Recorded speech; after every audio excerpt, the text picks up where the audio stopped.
Bereshit, Genesis, chapter 1. In the beginning, Elohim created the heavens and the earth. And the earth was without form and void, and darkness was upon the face of the deep. And the Ruach Elohim moved upon the face of the waters. And Elohim said, "Let there be light." And there was light. And Elohim saw the light, that it was good. And Elohim divided the light from the darkness. And Elohim called the light day, and the darkness he called night. And the evening and the morning were the first day. And Elohim said, "Let there be a firmament in the midst of the waters, and let it divide the waters from the waters." And Elohim made the firmament, and divided the waters which were under the firmament from the waters which were above the firmament. And it was so. And Elohim called the firmament heaven, and the evening and the morning were the second day. And Elohim said, "Let the waters under the heavens be gathered together unto one place, and let the dry land appear." And it was so. And Elohim called the dry land earth, and the gathering together of the waters called he seas. And Elohim saw that it was good. And Elohim said, "Let the earth bring forth grass, the herb yielding seed, and the fruit tree yielding fruit after his kind, whose seed is in itself upon the earth." And it was so. And the earth brought forth grass, and herb yielding seed after his kind, and the tree yielding fruit, whose seed was in itself after his kind. And Elohim saw that it was good. And the evening and the morning were the third day. And Elohim said, "Let there be lights in the firmament of the heavens, to divide the day from the night, and let them be for signs, and for appointed feasts, and for days and years. And let them be for lights in the firmament of the heavens, to give light upon the earth." And it was so. And Elohim made two great lights, the greater light to rule the day, and the lesser light to rule the night. He made the stars also. And Elohim set them in the firmament of the heavens to give light upon the earth, and to rule over the day and over the night, and to divide the light from the darkness. And Elohim saw that it was good. And the evening and the morning were the fourth day. And Elohim said, "Let the waters bring forth abundantly the moving creature that has life, and fowl that may fly above the earth in the open firmament of heaven." And Elohim created great sea monsters, and every living creature that moves, which the waters brought forth abundantly after their kind, and every winged fowl after his kind. And Elohim saw that it was good. And Elohim blessed them, saying, "Be fruitful and multiply, and fill the waters in the seas, and let fowl multiply in the earth." And the evening and the morning were the fifth day. And Elohim said, "Let the earth bring forth the living creatures after his kind, cattle and creeping thing, and beast of the earth after his kind." And it was so. And Elohim made the beast of the earth after his kind, and cattle after their kind, and everything that creeps upon the earth after his kind. And Elohim saw that it was good. And Elohim said, "Let us make man in our image, after our likeness. Let them have dominion over the fish of the sea, and over the fowl of the air, and over the cattle, and over all the earth, and over every creeping thing that creeps upon the earth." So Elohim created man in his own image. In the image of Elohim created he him. Male and female created he them. And Elohim blessed them. And Elohim said unto them, "Be fruitful and multiply, and replenish the earth, and subdue it, and have dominion over the fish of the sea, and over the fowl of the air, and over every living thing that moves upon the earth." And Elohim said, "Behold, I have given you every herb-bearing seed which is upon the face of all the earth, and every tree in which is the fruit of a tree yielding seed. To you it shall be for food. And to every beast of the earth, and to every fowl of the air, and to everything that creeps upon the earth, wherein there is life, I have given every green herb for food." And it was so. And Elohim saw everything that he had made, and behold, it was very good. And the evening and the morning were the sixth day.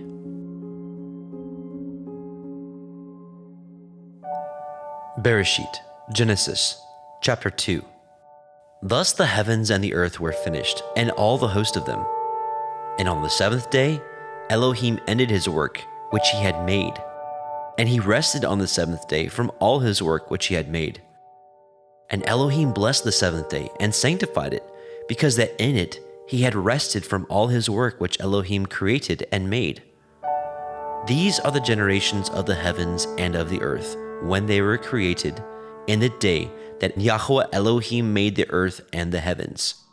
And every plant of the field before it was in the earth, and every herb of the field before it grew.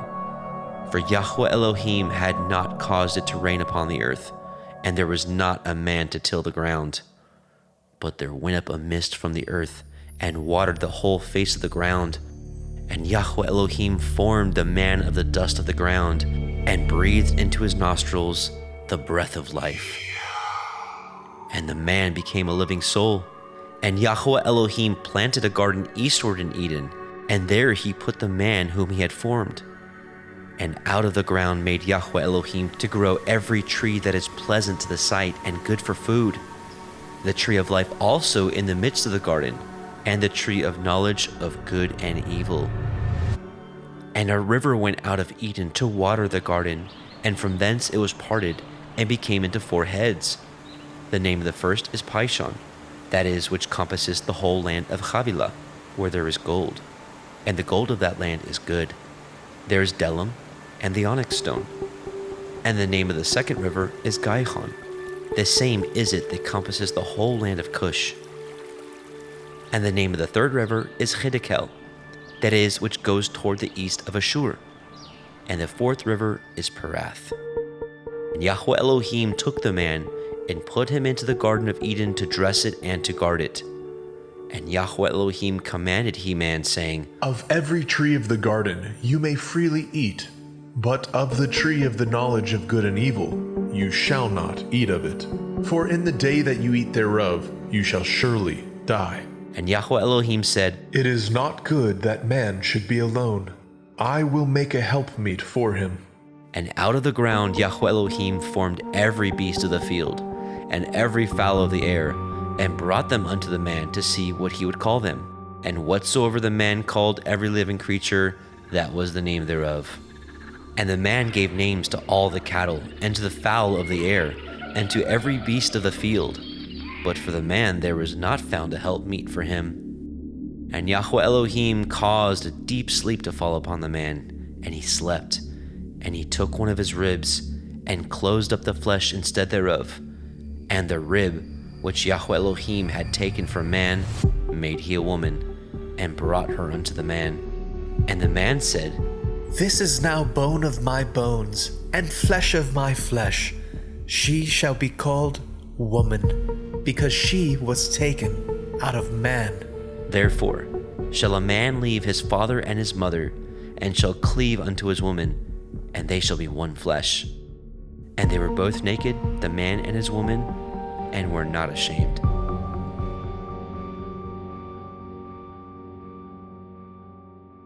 Bereshit, Genesis, chapter 3. Now the serpent was more subtle than any beast of the field which Yahweh Elohim had made. And he said unto the woman, Yea, has Elohim said, Ye shall not eat of every tree of the garden?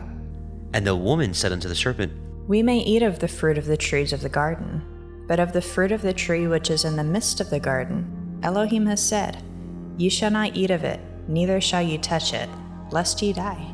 And the serpent said unto the woman, Ye shall not surely die, for Elohim knows that in the day ye eat thereof, then your eyes shall be opened, and ye shall be as Elohim, knowing good and evil.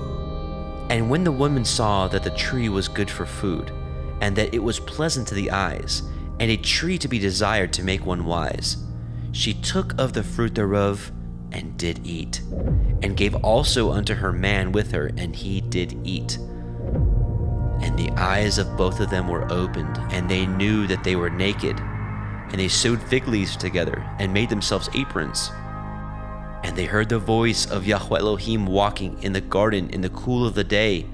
And the man and his woman hid themselves from the presence of Yahweh Elohim amongst the trees of the garden. And Yahweh Elohim called unto Adam and said unto him, Where are you? And he said, I heard your voice in the garden, and I was afraid, because I was naked, and I hid myself. And he said, Who told you that you were naked? Have you eaten of the tree whereof I commanded you that you should not eat? And the man said, The woman whom you gave to be with me, she gave me of the tree, and I did eat. And Yahweh Elohim said unto the woman, What is this that you have done? And the woman said, The serpent beguiled me, and I did eat. And Yahweh Elohim said unto the serpent, Because you have done this, you are cursed above all cattle and above every beast of the field.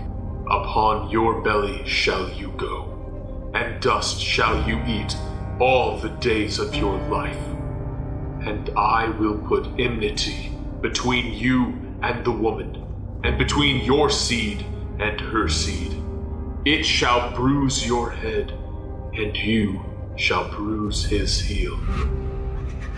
Unto the woman he said, I will greatly multiply your sorrow and your conception. In sorrow you shall bring forth children, and your desire shall be to your man, and he shall rule over you. And unto Adam he said, Because you have hearkened unto the voice of your woman, and have eaten of the tree of which I commanded you, saying, You shall not eat of it. Cursed is the ground for your sake. In sorrow you shall eat of it all the days of your life.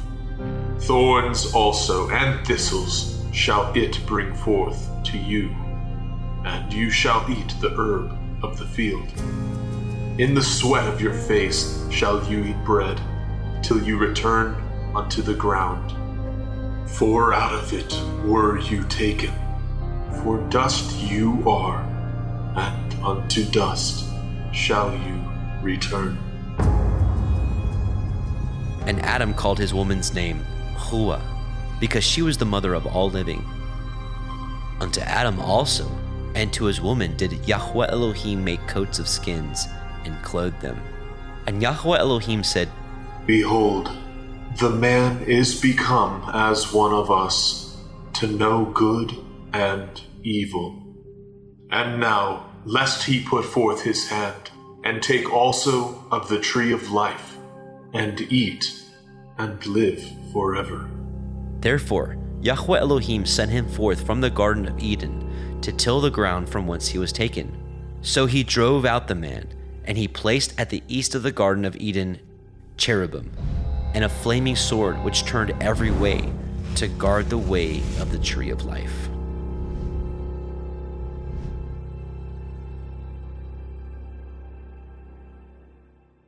Bereshit, Genesis, chapter 4. And Adam knew Hua his woman, and she conceived, and bore Cain, and said, I have gotten a man from Yahuwah. And she again bore his brother Abel.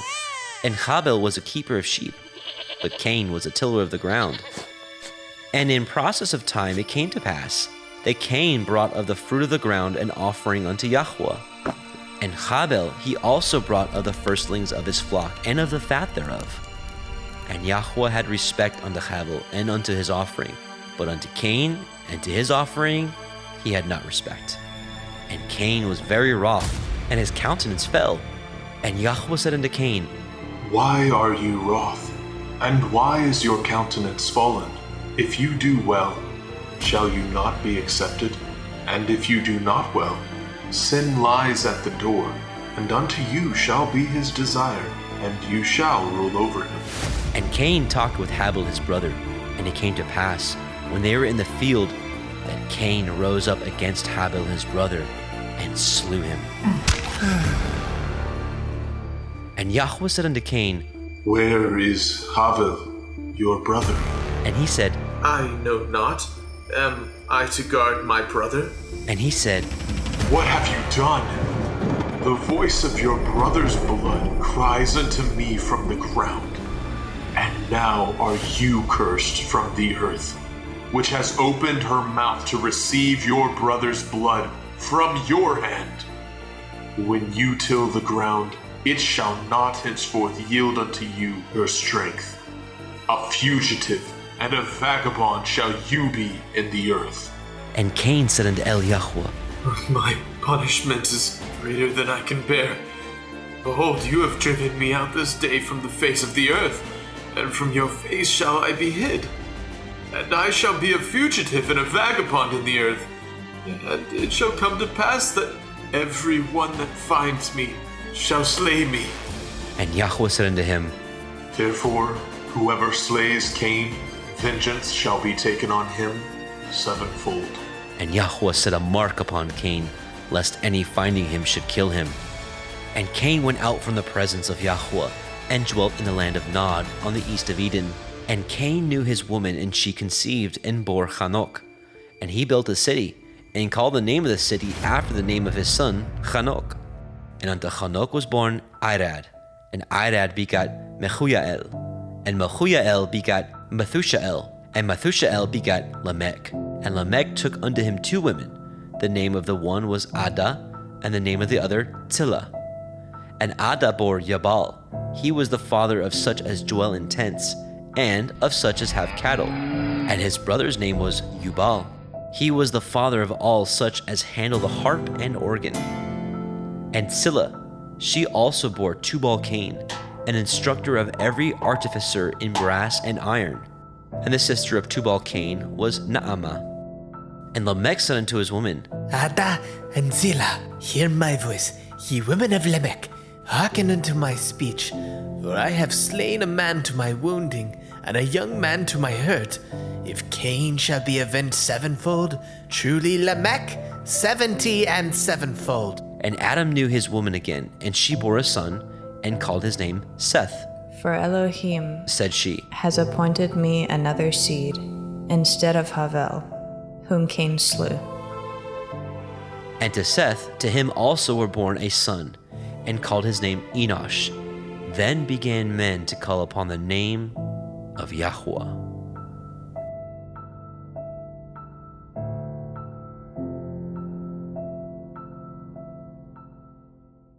Bereshit, Genesis, chapter 5. This is the sefer of the generations of Adam. In the day that Elohim created man, in the likeness of Elohim made he him. Male and female created he them, and blessed them, and called their name Adam, in the day when they were created. And Adam lived 130 years, and begat a son in his own likeness, after his image, and called his name Seth. And the days of Adam after he had begotten Seth were 800 years, and he begat sons and daughters. And all the days that Adam lived were 930 years, and he died. And Seth lived 105 years, and begat Enosh. And Seth lived after he begot Enosh 807 years, and begat sons and daughters. And all the days of Seth were 912 years, and he died. And Enosh lived 90 years, and begat Canaan. And Enosh lived after he begot Canaan 815 years, and begat sons and daughters. And all the days of Enosh were 905 years, and he died. And Canaan lived 70 years, and begot Mahalalel. And Canaan lived after he begot Mahalalel 840 years, and begat sons and daughters. And all the days of Canaan were 910 years, and he died. And Mahalalel lived 65 years, and begot Yered. And Mahalalel lived after he begot Yered 830 years, and begat sons and daughters. And all the days of Mahalalel were 895 years, and he died. And Yered lived 162 years, and he begat Hanok. And Yered lived after he begat Hanok 800 years, and begat sons and daughters. And all the days of Yered were 962 years, and he died. And Hanok lived 65 years, and begot Methuselah. And Hanok walked with Elohim after he begot Methuselah 300 years, and begat sons and daughters. And all the days of Hanok were 365 years, and Hanok walked with Elohim, and he was not, for Elohim took him. And Methuselah lived 187 years, and begat Lamech. And Methuselah lived after he begat Lamech 782 years, and begat sons and daughters. And all the days of Methuselah were 969 years, and he died. And Lamech lived 182 years, and begat a son, and he called his name Noah, saying, This same shall comfort us concerning our work and toil of our hands, because of the ground which Yahuwah has cursed. And Lamech lived after he begot Noah 595 years, and begat sons and daughters. And all the days of Lamech were 777 years, and he died. And Noah was 500 years old, and Noah begat Shem, Shem, and Japheth. Bereshit, Genesis, chapter 6. And it came to pass, when men began to multiply on the face of the earth, and daughters were born unto them, that the sons of Elohim saw the daughters of men that they were fair, and they took them women of all which they chose. And Yahweh said, My Ruach shall not always strive with man, for that he also is flesh. Yet his days shall be 120 years. There were Nephilim in the earth in those days, and also after that, when the sons of Elohim came in unto the daughters of men, and they bore children to them, the same became giants, which were of ancient times, men of infamy. And Yahweh saw that the wickedness of man was great in the earth, and that every imagination of the thoughts of his heart was only evil continually. And Yahweh repented that he had made man on the earth, and it grieved him at his heart. And Yahweh said, I will destroy man whom I have created from the face of the earth, both man and beast, and the creeping thing, and the fowls of the air, for I repent that I have made them. But Noah found grace in the sight of Yahweh. These are the generations of Noah. Noah was a just man, and perfect in his generations, and Noah walked with Elohim. And Noah begot 3 sons, Shem, Shem, and Japheth. The earth also was corrupt before Elohim, and the earth was filled with violence. And Elohim looked upon the earth, and behold, it was corrupt, for all flesh had corrupted his way upon the earth. And Elohim said unto Noah, The end of all flesh is come before me, for the earth is filled with violence through them. And behold, I will destroy them with the earth. Make you an ark of gopher wood. Rooms shall you make in the ark, and shall pitch it within and without with pitch. And this is the fashion which you shall make it of. The length of the ark shall be 300 cubits, the breadth of it 50 cubits, and the height of it 30 cubits. A window shall you make to the ark, and in a cubit shall you finish it above. And the door of the ark shall you set in the side thereof, with lower, second, and third stories shall you make it. And behold, I, even I, do bring a flood of waters upon the earth, to destroy all flesh, wherein is the breath of life from under heaven, and everything that is in the earth shall die. But with you will I establish my covenant, and you shall come into the ark, you and your sons, and your woman and your sons' women with you. And of every living thing of all flesh, 2 of every sort shall you bring into the ark, to keep them alive with you. They shall be male and female, of fowls after their kind, and of cattle after their kind, of every creeping thing of the earth after his kind. 2 of every sort shall come unto you, to keep them alive. And take unto you of all food that is eaten, and you shall gather it to you, and it shall be for food for you, and for them.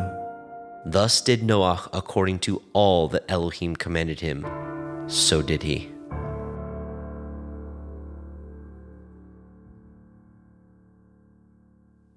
Bereshit, Genesis, chapter 7. And Yahweh said unto Noah, Come, you and all your house into the ark, for you have I seen righteous before me in this generation. Of every clean beast you shall take to you by sevens, the male and his female, and of beasts that are not clean by two, the male and his female. Of fowls also of the air by sevens, the male and the female, to keep seed alive upon the face of all the earth.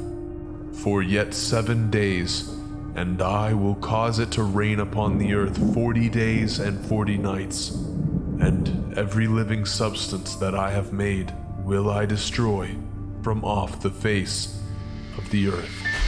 And Noah did according unto all that Yahweh commanded him. And Noah was 600 years old when the flood of waters was upon the earth. And Noah went in, and his sons, and his woman, and his sons' women with him, into the ark because of the waters of the flood. Of clean beasts, and of beasts that are not clean, and of fowls, and of everything that creeps upon the earth. There went in 2 and 2 unto Noah into the ark, the male and the female, as Elohim had commanded Noah.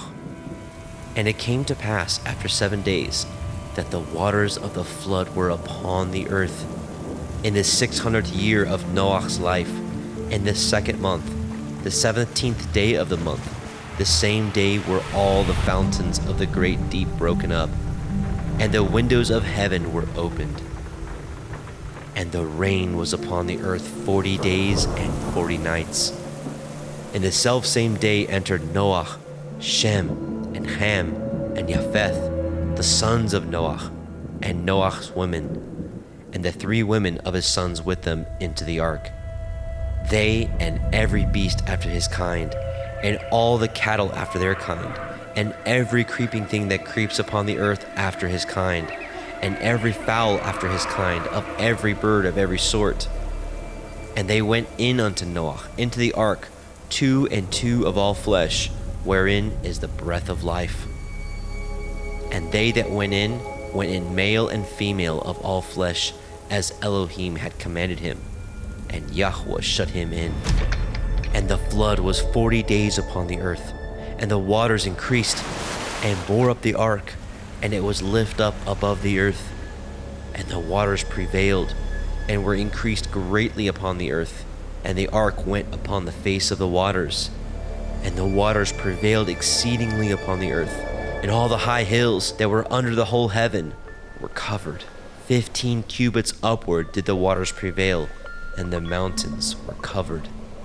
And all flesh died that moved upon the earth, both of fowl, and of cattle, and of beast, and of every creeping thing that creeps upon the earth, and every man, all in whose nostrils was the breath of life, of all that was in the dry land, died. And every living substance was destroyed which was upon the face of the ground, both man and cattle, and the creeping things, and the fowl of the heavens, and they were destroyed from the earth. And Noah only remained alive, and they that were with him in the ark. And the waters prevailed upon the earth 150 days. Bereshit, Genesis, chapter 8. And Elohim remembered Noah, and every living thing, and all the cattle that was with him in the ark. And Elohim made a wind to pass over the earth, and the waters assuaged.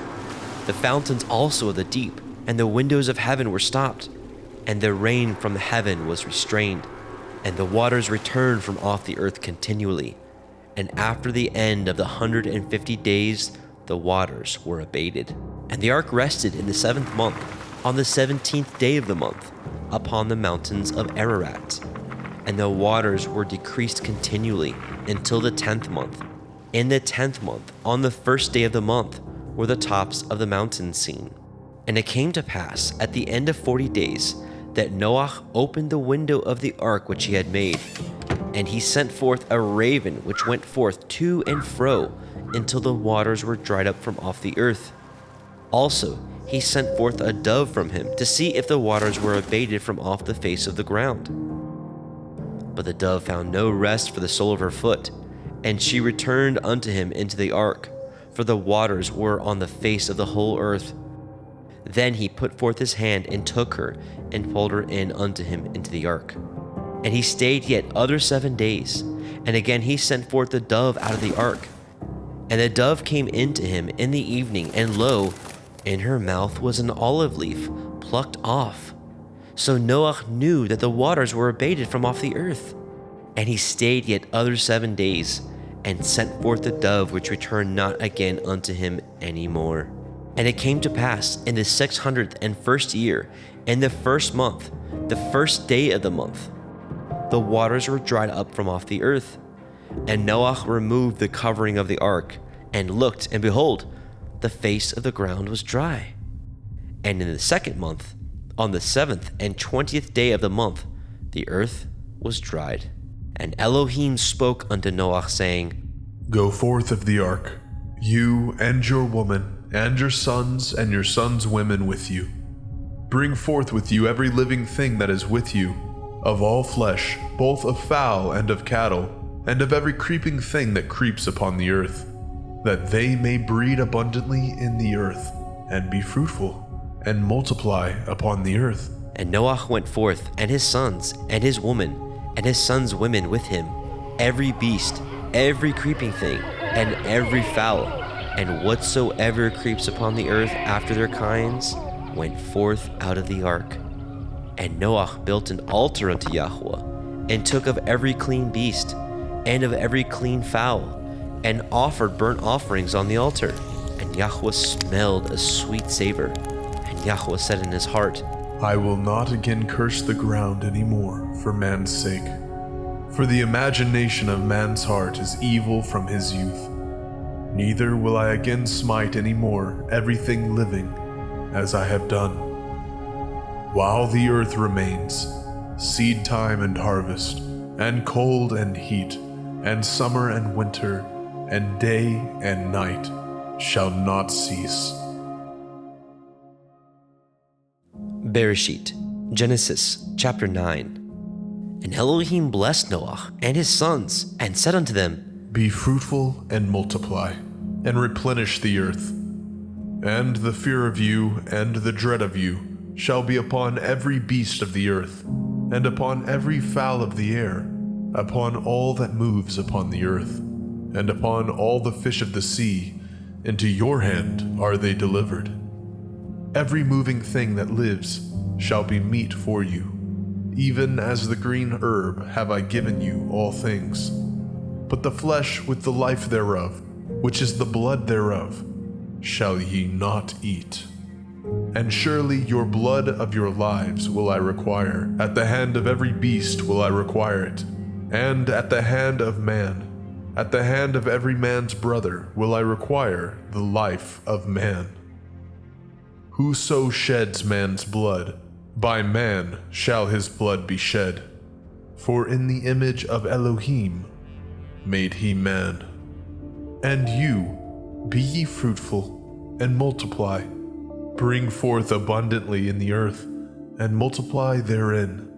And Elohim spoke unto Noah, and to his sons with him, saying, And I, behold, I establish my covenant with you, and with your seed after you, and with every living creature that is with you, of the fowl, of the cattle, and of every beast of the earth with you, from all that go out of the ark, to every beast of the earth. And I will establish my covenant with you. Neither shall all flesh be cut off any more by the waters of a flood. Neither shall there any more be a flood to destroy the earth. And Elohim said, This is the sign of the covenant which I make between me and you, and every living creature that is with you, for perpetual generations. I do set my bow in the cloud, and it shall be for a sign of a covenant between me and the earth. And it shall come to pass, when I bring a cloud over the earth, that the bow shall be seen in the cloud. And I will remember my covenant, which is between me and you and every living creature of all flesh, and the waters shall no more become a flood to destroy all flesh. And the bow shall be in the cloud, and I will look upon it, that I may remember the everlasting covenant between Elohim and every living creature of all flesh that is upon the earth. And Elohim said unto Noah, This is the sign of the covenant which I have established between me and all flesh that is upon the earth. And the sons of Noah that went forth of the ark were Shem, and Ham, and Japheth. And Ham is the father of Canaan. These are the 3 sons of Noah, and of them was the whole earth overspread. And Noah began to be a husbandman, and he planted a vineyard. And he drank of the wine, and was drunken, and he was uncovered within his tent. And Ham, the father of Canaan, saw the nakedness of his father, and told his 2 brethren without. And Shem and Japheth took a garment, and laid it upon both their shoulders, and went backward, and covered the nakedness of their father. And their faces were backward, and they saw not their father's nakedness. And Noah awoke from his wine, and knew what his younger son had done unto him. And he said, Cursed be Canaan, a servant of servants shall he be unto his brethren. And he said, Blessed be Yahweh Elohai of Shem, and Canaan shall be his servant. Elohim shall enlarge Japheth, and he shall dwell in the tents of Shem, and Canaan shall be his servant.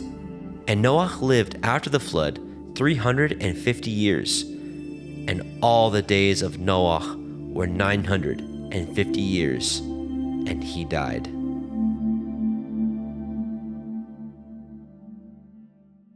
Bereshit, Genesis, chapter 10. Now these are the generations of the sons of Noah, Shem, Ham, and Japheth. And unto them were sons born after the flood. The sons of Japheth, Gomer, and Magog, and Madai, and Yaban, and Tubal, and Meshech, and Tirach. And the sons of Gomer, Ashkenaz, and Riphath, and Togarma. The sons of Yaban, Elisha, and Tarshish, and Kittim, and Dodanim. By these were the isles of the other nations divided in their lands, everyone after his tongue, and after their families, in their nations. And the sons of Ham, Cush, and Mitzrayim, and Put, and Canaan. And the sons of Cush, Seba, and Havilah, and Kavta, and Raamah, and Kavteka. And the sons of Raamah, Sheba, and Dedan. And Cush begat Nimrod. He began to be a giant and a hunter in the earth. He was a giant and a hunter before Yahweh. Wherefore it is said, even as Nimrod, the giant hunter before Yahweh. And the beginning of his kingdom was Babel, and Erech, and Akkad, and Calneh, in the land of Shinar. Out of that land went forth Ashur, and built Nineveh, and the city Rehoboth, and Kelach, and Reset between Nineveh and Kelach. The same is a great city. And Mitzrayim begat Lodim, and Anamim, and Lechavim, and the Naphtuchim, and the Pathrusim, and the Kasluchim, out of whom came Pelishtim, and the Kaphtorim. And Canaan begat Sidon, his firstborn, and Heth, and the Jebusite, and the Amorite, and the Girgashite, and the Hivite, and the Arkite, and the Hinite, and the Arvadite, and the Tsemarai, and the Hamathite.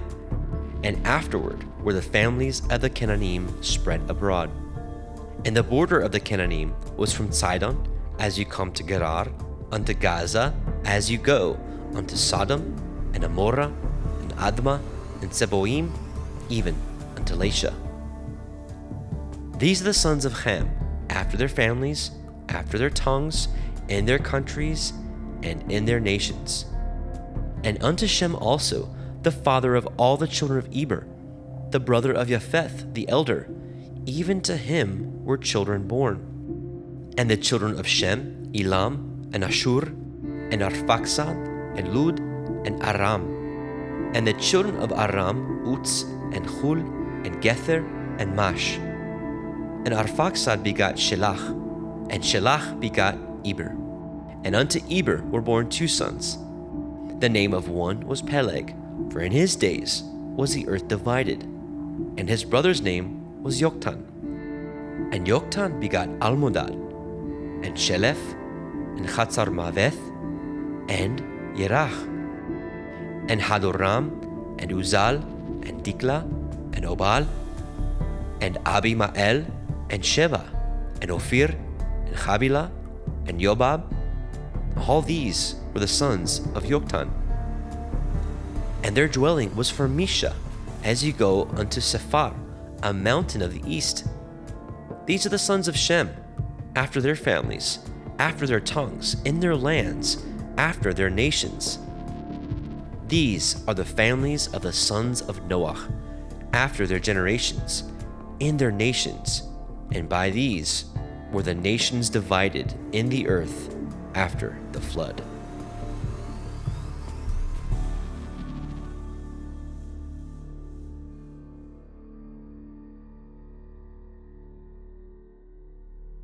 Bereshit, Genesis, chapter 11.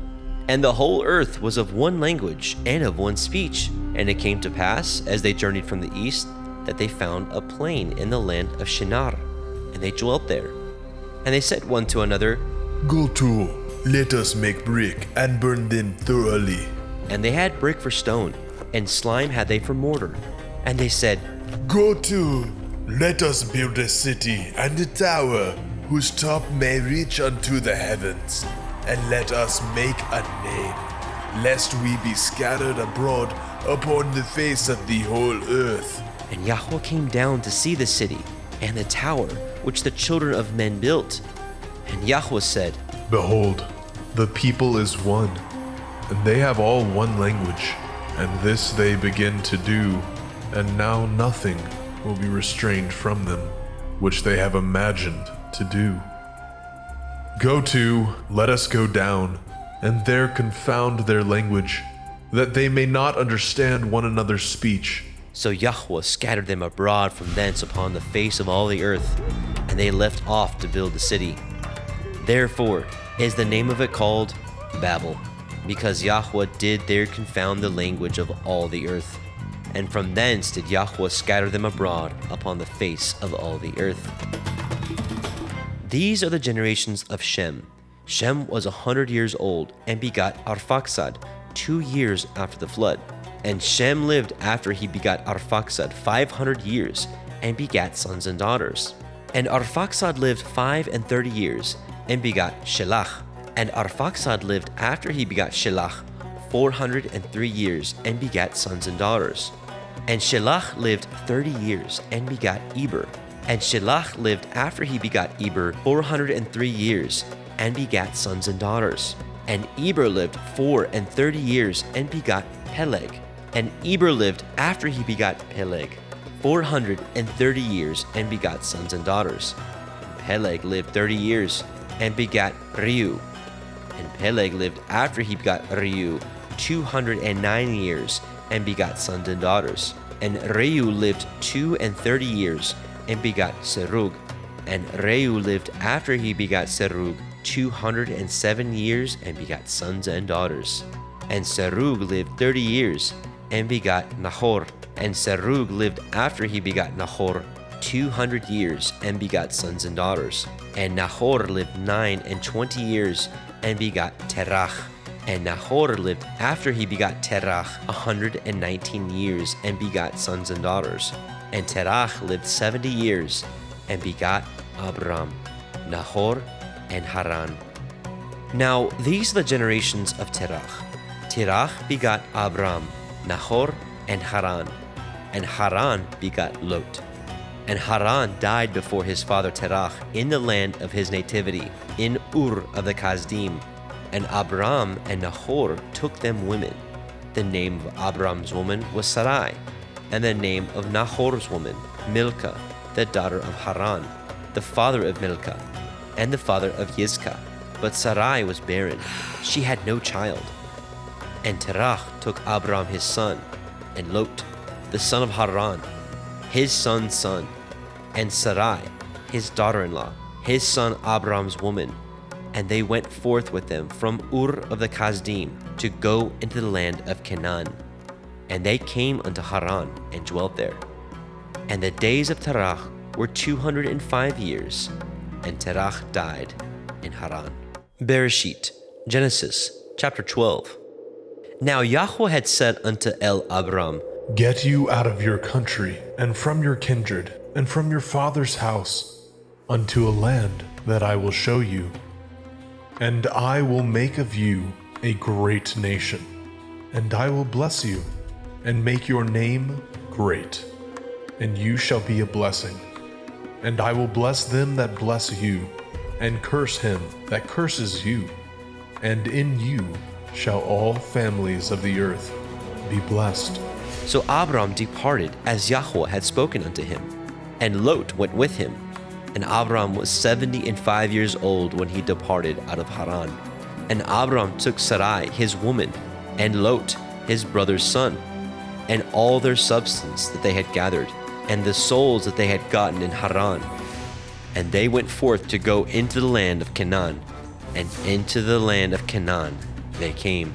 And Abram passed through the land unto the place of Shechem, unto the plain of Moreh, and the Canaanite was in the land. And Yahweh appeared unto Abram and said, Unto your seed will I give this land. And there built he an altar unto Yahweh, who appeared unto him.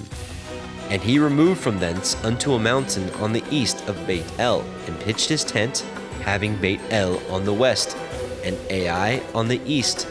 And there he built an altar unto Yahweh, and called upon the name of Yahweh. And Abram journeyed, going on still towards the Negev. And there was a famine in the land, and Abram went down into Mitzrayim to sojourn there, for the famine was grievous in the land. And it came to pass, when he was come near to enter into Mitzrayim, that he said unto Sarai his woman, Behold now, I know that you are a fair woman to look upon. Therefore it shall come to pass when the Mitzrayim shall see you, that they shall say, This is his woman, and they will kill me, but they will save you alive. Say, I pray you, you are my sister, that it may be well with me for your sake, and my soul shall live because of you. And it came to pass, that when Abram was come into Mitzrayim, the Mitzrayim beheld the woman, that she was very fair. The princes also of Pharaoh saw her, and commended her before Pharaoh. And the woman was taken into Pharaoh's house.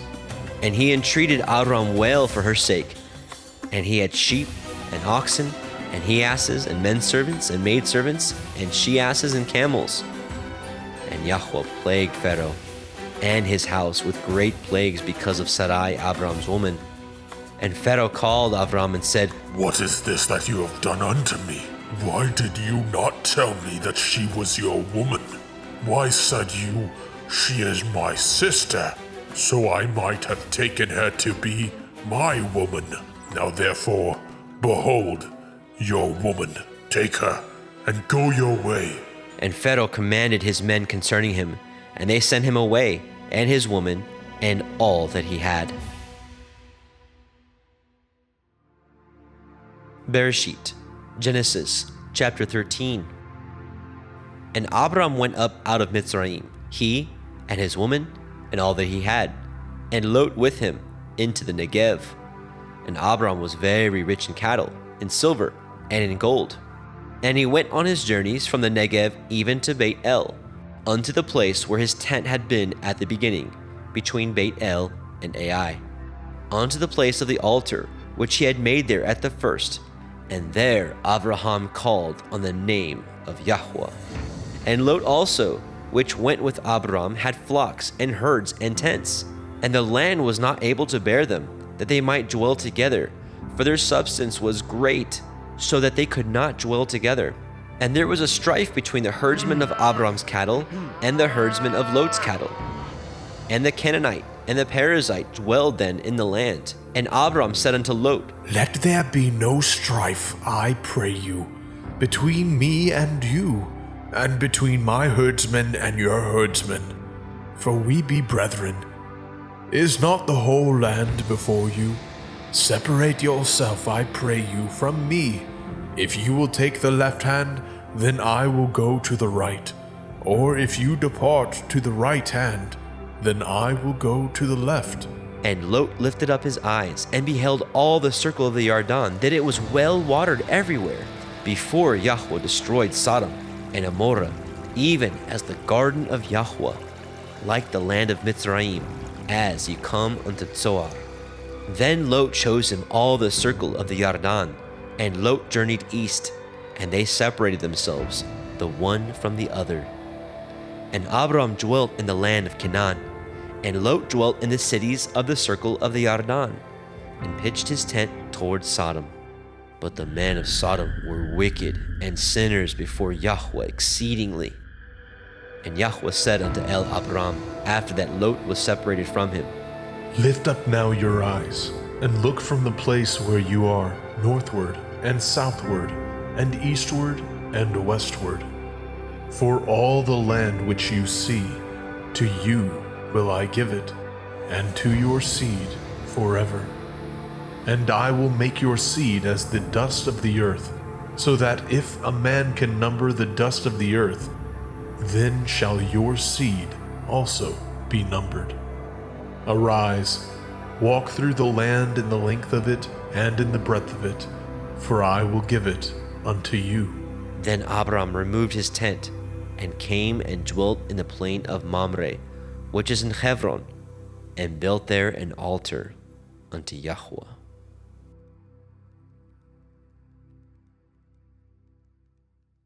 Bereshit, Genesis chapter 14. And it came to pass in the days of Amraphel, king of Shinar, Arioch, king of Elakar, Kedorlaomer, king of Elam, and Tidal, king of nations, that these made war with Bera, king of Sodom, and with Birsha, king of Amorah, Shinav, king of Admah, and Shem-Eber, king of Tseboim, and the king of Bela, which is Zoar. All these were joined together in the valley of Siddim, which is the Salt Sea. 12 years they served Kedorlaomer, and in the 13th year they rebelled. And in the 14th year came Kedorlaomer and the kings that were with him, and smote the Rephaim in Ashtaroth Karnaim, and the Zuzim in Ham, and the Emim in Shaveh Kiriathaim, and the Horim in their Mount Seir, unto El Paran, which is by the wilderness. And they returned and came to En Mishpat, which is Kadesh, and smote all the country of the Amalekim, and also the Amorim, that dwelt in Hatzron Tamar. And there went out the king of Sodom, and the king of Amorah, and the king of Admah, and the king of Tseboim, and the king of Bela, the same as Zoar, and they joined battle with them in the valley of Siddim, with Kedorlaomer, the king of Elam, and with Tidal, king of nations, and Amraphel, king of Shinar, and Arioch, king of Elakar, 4 kings with 5. And the valley of Siddim was full of slime pits, and the kings of Sodom and Gomorrah fled, and fell there, and they that remained fled to the mountain. And they took all the goods of Sodom and Gomorrah, and all their victuals, and went their way. And they took Lot, Abram's brother, who dwelt in Sodom, and his goods, and departed. And there came one that had escaped, and told Abram the Ivri, for he dwelt in the plain of Mamre, the Amorite, brother of Eshcol, and brother of Aner, and these were confederate with Abram. And when Abram heard that his brother was taken captive, he armed his trained servants, born in his house, 318, and pursued them unto Dan. And he divided himself against them, he and his servants, by night, and smote them, and pursued them unto Hobah, which is on the left hand of Damascus. And he brought back all the goods, and also brought again his brother Lot, and his goods, and the women also, and the people. And the king of Sodom went out to meet him after his return from the slaughter of Kedorlaomer, and of the kings that were with him, at the valley of Shaveh, which is in the king's valley. And Melchizedek, king of Shalem, brought forth bread and wine, and he was the priest of El Elyon. And he blessed him and said, Blessed be Avram of El Elyon, possessor of heaven and earth. And blessed be El Elyon, which has delivered your enemies into your hand. And he gave him tithes of all. And the king of Sodom said unto Abram, Give me the persons, and take the goods for yourself. And Abram said to the king of Sodom, I have lifted up my hand unto El Yahuwah, El Elyon, the possessor of heaven and earth, that I will not take from a thread even to a shoe latchet, and that I will not take anything that is yours, lest you should say, I have made Avram rich, save only that which the young men have eaten, and the portion of the men which went with me, Aner, Eshcol, and Mamre. Let them take their portion.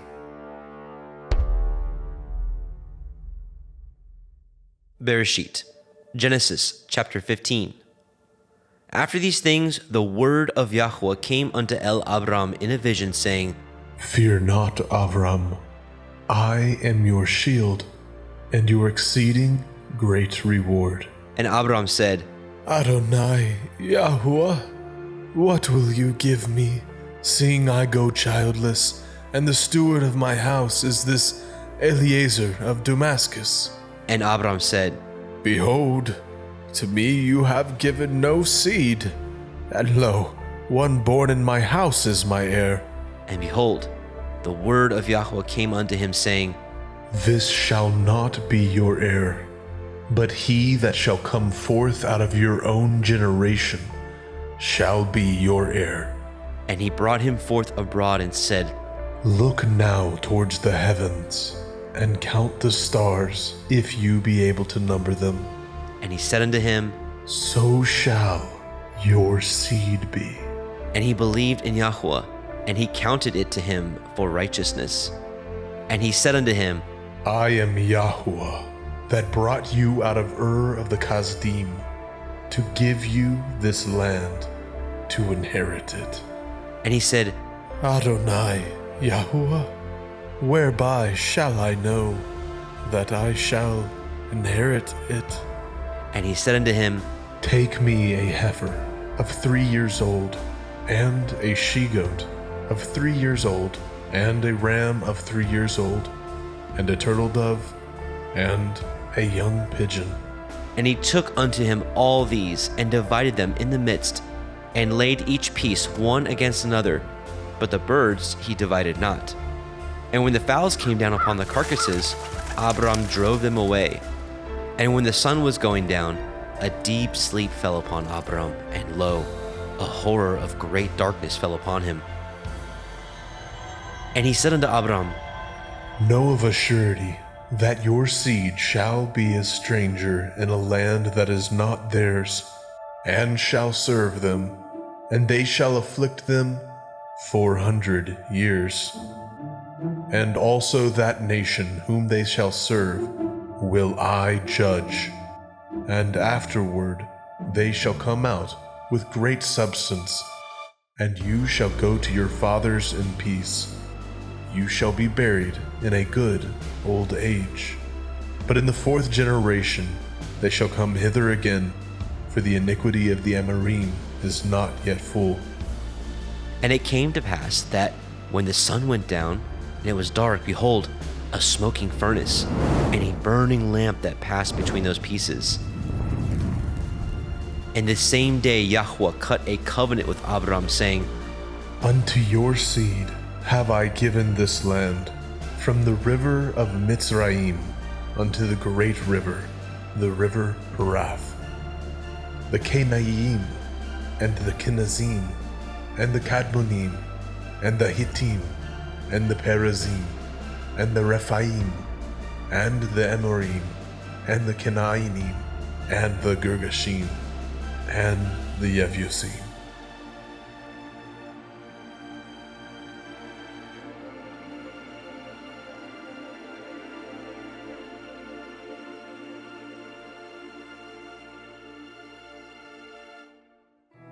Bereshit, Genesis chapter 16. Now Sarai, Abram's woman, bore him no children, and she had a handmaid, a Mitzrite, whose name was Hagar. And Sarai said unto Abram, Behold now, Yahuwah has restrained me from bearing. I pray you, go in unto my maid. It may be that I may obtain children by her. And Abram hearkened to the voice of Sarai. And Sarai, Abram's woman, took Hagar, her maid, the Mitzrim, after Abram had dwelt 10 years in the land of Canaan, and gave her to her man Abram to be his woman. And he went in unto Hagar, and she conceived. And when she saw that she had conceived, her mistress was despised in her eyes. And Sarai said unto Abram, My wrong be upon you. I have given my maid into your bosom, and when she saw that she had conceived, I was despised in her eyes. Yahuwah judge between me and you. But Abram said unto Sarai, Behold, your maid is in your hand. Do to her as it pleases you. And when Sarai dealt hardly with her, she fled from her face. And the angel of Yahweh found her by a fountain of water in the wilderness, by the fountain in the way to Shur. And he said, Hagar, Sarai's maid, whence came you, and whither will you go? And she said, I flee from the face of my mistress Sarai. And the angel of Yahweh said unto her, Return to your mistress, and submit yourself under her hands. And the angel of Yahweh said unto her, I will multiply your seed exceedingly, that it shall not be numbered for multitude. And the angel of Yahweh said unto her, Behold, you are with child, and shall bear a son, and shall call his name Ishmael, because Yahuwah has heard your affliction. And he will be a wild man, his hand will be against every man, and every man's hand against him, and he shall dwell in the presence of all his brethren. And she called the name of Yahweh that spoke unto her, See me. for she said, Have I also here looked after him that sees me? Wherefore the well was called Be'er Lachai Roi. Behold, it is between Kadesh and Bered. And Hagar bore Abram a son, and Abram called his son's name which Hagar bore Ishmael. And Abram was 86 years old when Hagar bore Ishmael to Abram.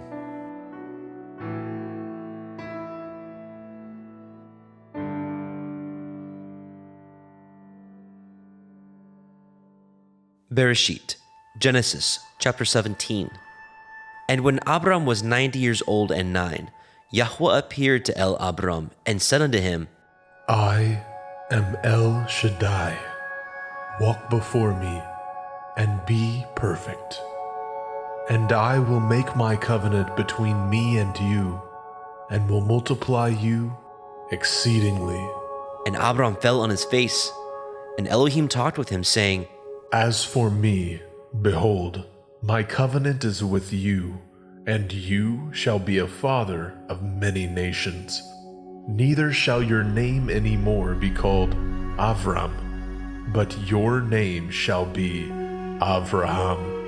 For a father of many nations have I made you. And I will make you exceeding fruitful, and I will make nations of you, and kings shall come out of you. And I will establish my covenant between me and you, and your seed after you, in their generations, for an everlasting covenant, to be Elohim unto you, and to your seed after you. And I will give unto you and to your seed after you the land wherein you are a stranger, all the land of Canaan, for an everlasting possession, and I will be their Elohim. And Elohim said unto Abraham, You shall guard my covenant, therefore, you and your seed after you in their generations. This is my covenant, which ye shall guard, between me and you and your seed after you. Every male child among you shall be circumcised. And ye shall circumcise the flesh of your foreskin, and it shall be a sign of the covenant betwixt me and you. And he that is 8 days old shall be circumcised among you, every male child in your generations. He that is born in the house, or bought with money of any stranger, which is not of your seed. He that is born in your house, and he that is bought with your money, must need to be circumcised. And my covenant shall be in your flesh for an everlasting covenant. And the uncircumcised male child, whose flesh of his foreskin is not circumcised, that soul shall be cut off from his people. He has broken my covenant. And Elohim said unto Abraham, As for Sarai, your woman, you shall not call her name Sarai, but Sarah shall her name be. And I will bless her, and give you a son also of her. Yea, I will bless her, and she shall be a mother of nations. Kings of people shall be of her. Then Abraham fell upon his face and laughed, and said in his heart, Shall a child be born unto him that is 100 years old? And shall Sarah, that is 90 years old, bear? And Abraham said unto Elohim, Oh, that Ishmael might live before you. And Elohim said, Sarah your woman shall bear you a son indeed, and you shall call his name Yitzhak. And I will establish my covenant with him for an everlasting covenant, and with his seed after him. And as for Ishmael, I have heard you. Behold, I have blessed him, and will make him fruitful, and will multiply him exceedingly. 12 princes shall he beget, and I will make him a great nation. But my covenant will I establish with Yitzhak, which Sarah shall bear unto you at this set time in the next year. And he left off talking with him, and Elohim went up from Abraham. And Abraham took Ishmael his son, and all that were born in his house, and all that were bought with his money, every male among the men of Abraham's house, and circumcised the flesh of their foreskin in the selfsame day, as Elohim had said unto him. And Abraham was 90 years old and 9 when he was circumcised in the flesh of his foreskin. And Ishmael his son was 13 years old when he was circumcised in the flesh of his foreskin. And the selfsame day was Abraham circumcised, and Ishmael his son. And all the men of his house, born in the house, and bought with money of the stranger, were circumcised with him.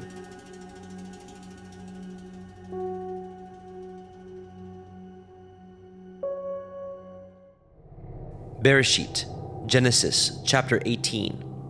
And Yahweh appeared unto him in the plains of Mamre, and he sat in the tent door in the heat of the day. And he lifted up his eyes and looked, and lo, 3 men stood by him.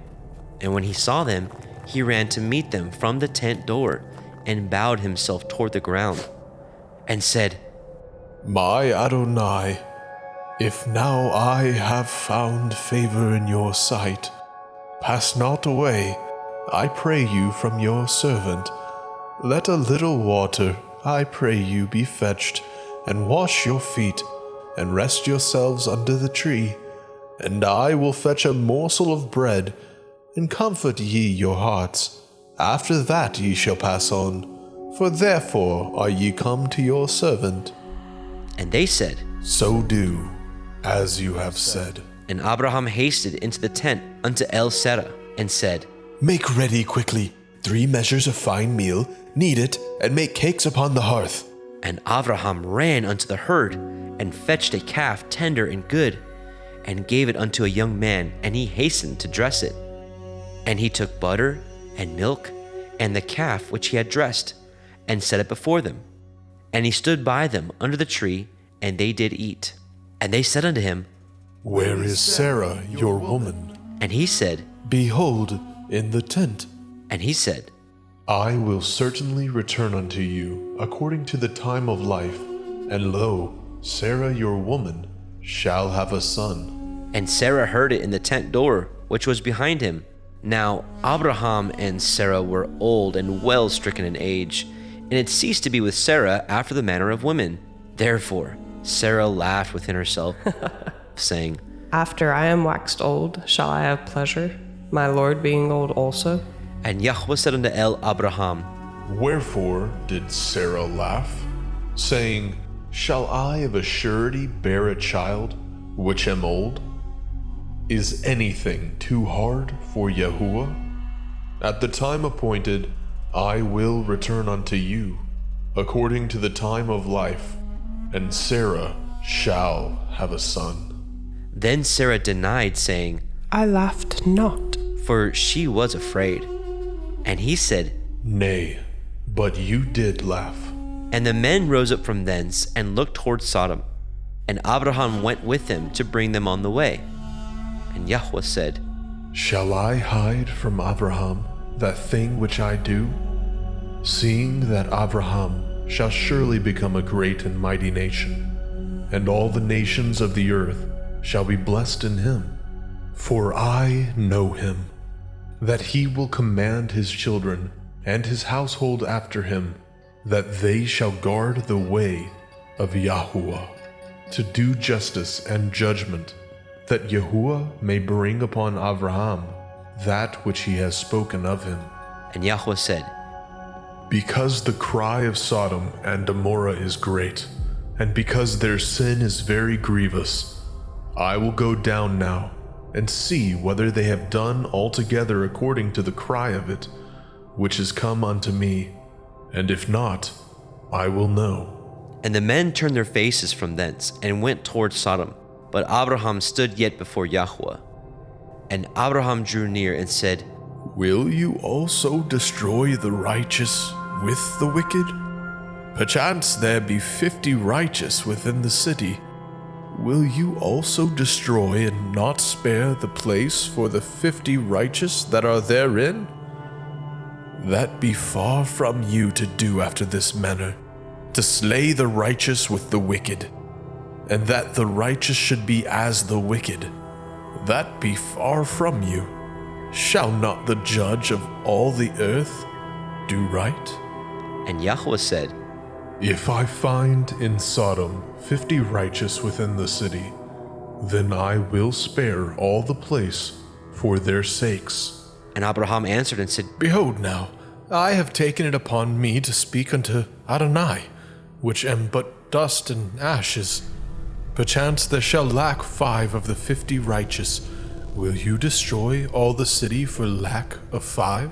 And he said, If I find there 40 and 5, I will not destroy it. And he spoke unto him yet again and said, Perchance there will be 40 found there. And he said, I will not do it for 40's sake. And he said unto him, Oh, let not Adonai be angry, and I will speak. Perchance there shall be 30 found there. And he said, I will not do it if I find 30 there. And he said, Behold now, I have taken upon me to speak unto Adonai. Perchance there shall be 20 found there. And he said, I will not destroy it for 20's sake. And he said, Oh, let not Adonai be angry, and I will speak yet but this once. Perchance 10 shall be found there. And he said, I will not destroy it for 10's sake. And Yahweh went his way as soon as he had left communing with Abraham. And Abraham returned unto his place.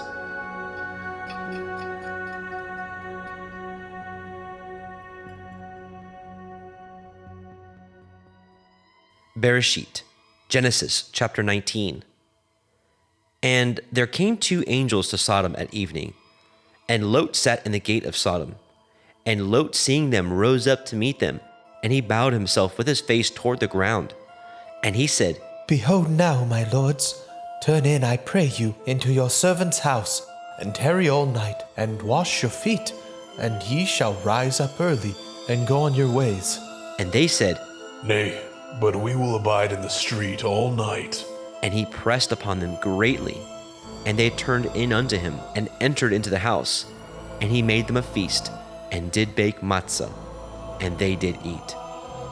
But before they lay down, the men of the city, even the men of Sodom, compassed the house round, both old and young, all the people from every quarter. And they called unto Lot, and said unto him, Where are the men which came into you this night? Bring them out unto us. that we may know them. And Lot went out at the door unto them, and shut the door after him, and said, I pray you, brethren, do not so wickedly. Behold now, I have 2 daughters, which have not known man. Let me, I pray you, bring them out unto you, and do ye to them as is good in your eyes. Only unto these men do nothing, for therefore came they under the shadow of my roof. And they said, Stand back. and they said again, This one fellow came in to sojourn, and he will need to be a judge. Now we will deal worse with you than with them. And they pressed sore upon the man, even Lot, and came near to break the door. But the men put forth their hand, and pulled Lot into the house to them, and shut the door. And they smote the men that were at the door of the house with blindness, both small and great, so that they wearied themselves to find the door. And the men said unto Lot, Have you here any besides son-in-law and your sons and your daughters? And whatsoever you have in the city, bring them out of this place. For we will destroy this place, because the cry of them is waxing great before the face of Yahuwah, and Yahuwah has sent us to destroy it. And Lot went out, and spoke unto his sons-in-law, which married his daughters, and said, Up, get you out of this place, for Yahuwah will destroy this city. But he seemed as one that mocked unto his sons-in-law. And when the morning arose, then the angels hastened Lot, saying, Arise, take your woman and your 2 daughters which are here, lest you be consumed in the iniquity of the city. And while he lingered, the men laid hold upon his hand, and upon the hand of his woman, and upon the hand of his 2 daughters, Yahweh being merciful unto him. And they brought him forth, and set him without the city. And it came to pass, when they had brought them forth abroad, that he said, Escape for your life. Look not behind you, neither stay in all the circle of the Haran. Escape to the mountain, lest you be consumed. And Lot said unto them, Oh, not so, my Adonai. Behold, now your servant has found grace in your sight, and you have magnified your mercy, which you have showed unto me in saving my life. I cannot escape to the mountain, lest some evil take me, and I die. Behold now, this city is near to flee unto, and it is a little one. Oh, let me escape hither. Is it not a little one? And my soul shall live. and he said unto him, See, I have accepted you concerning this thing also, that I will not overthrow this city for which you have spoken. Make haste, escape hither, for I cannot do anything till you are come hither. Therefore, the name of the city was called Zoar. The sun was risen upon the earth when Lot entered into Zoar.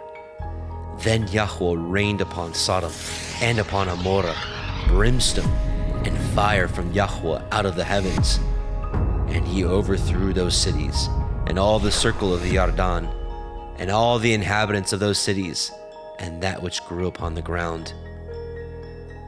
But his woman looked back from behind him, and she became a pillar of salt. And Abraham got up early in the morning to the place where he stood before Yahweh, and he looked toward Sodom and Gomorrah, and toward all the land of the circle of the Yarden, and beheld, and lo, the smoke of the country went up as the smoke of a furnace.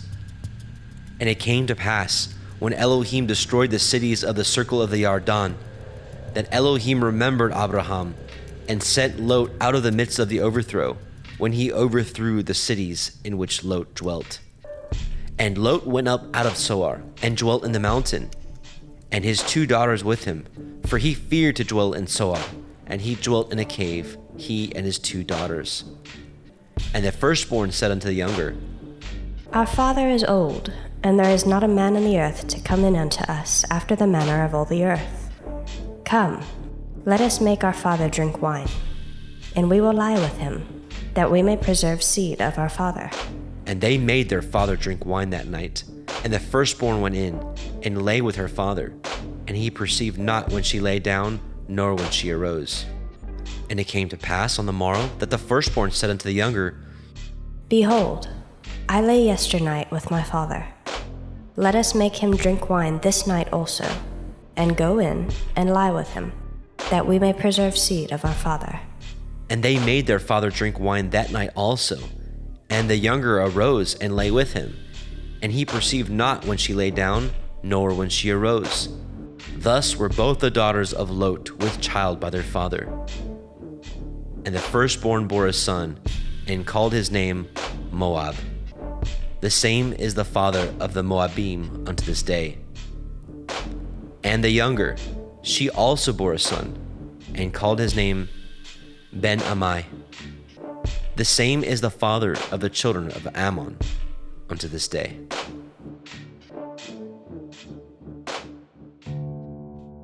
Bereshit, Genesis, chapter 20. And Abraham journeyed from thence toward the country of the Negev, and dwelt between Kadesh and Shur, and sojourned in Gerar. And Abraham said of Sarah his woman, She is my sister. And Abimelech, king of Gerar, sent, and took Sarah. But Elohim came to Abimelech in a dream by night, and said to him, Behold, you are but a dead man, for the woman which you have taken, for she is a man's woman. But Abimelech had not come near her. And he said, Adonai, will you slay also a righteous nation? Said he not unto me, She is my sister? And she, even she herself said, He is my brother? In the integrity of my heart and innocence of my hands have I done this. And Elohim said unto him in a dream, Yea, I know that you did this in the integrity of your heart, for I also withheld you from sinning against me. Therefore suffered I you not to touch her. Now therefore restore the man his woman, for he is a prophet, and he shall pray for you, and you shall live. And if you restore her not, know you that you shall surely die, you and all that are yours. Therefore Abimelech rose early in the morning, and called all his servants, and told all these things in their ears. And the men were sore afraid. Then Abimelech called Abraham, and said unto him, What have you done unto us, and what have I offended you, that you have brought on me and on my kingdom a great sin? You have done deeds unto me that ought not to be done. And Abimelech said unto Abraham, What saw you that you have done this thing? And Abraham said, Because I thought surely the fear of Elohim is not in this place, and they will slay me for my woman's sake. And yet indeed she is my sister, she is the daughter of my father, but not the daughter of my mother, and she became my woman. And it came to pass, when Elohim caused me to wander from my father's house, that I said unto her, This is your kindness which you shall show unto me. At every place whither we shall come, say of me, He is my brother. And Abimelech took sheep, and oxen, and men servants, and women servants, and gave them unto Abraham, and restored him Sarah his woman. And Abimelech said, Behold, my land is before you. Dwell where it pleases you. And unto Sarah he said, Behold, I have given your brother 1,000 pieces of silver.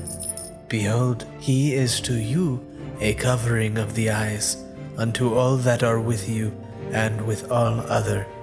Thus she was reproved. So Abraham prayed unto Elohim, and Elohim healed Abimelech, and his woman, and his maidservants, and they bore children. For Yahweh had fast closed up all the wombs of the house of Abimelech, because of Sarah, Abraham's woman. Bereshit, Genesis chapter 21. And Yahweh visited Sarah as he had said, and Yahweh did unto Sarah as he had spoken. For Sarah conceived and bore Abraham a son in his old age, at the set time of which Elohim had spoken to him. And Abraham called the name of his son that was born unto him, whom Sarah bore unto him, Yitzchak. And Abraham circumcised his son Yitzchak, being 8 days old, as Elohim had commanded him. And Abraham was 100 years old, when his son Yitzchak was born unto him.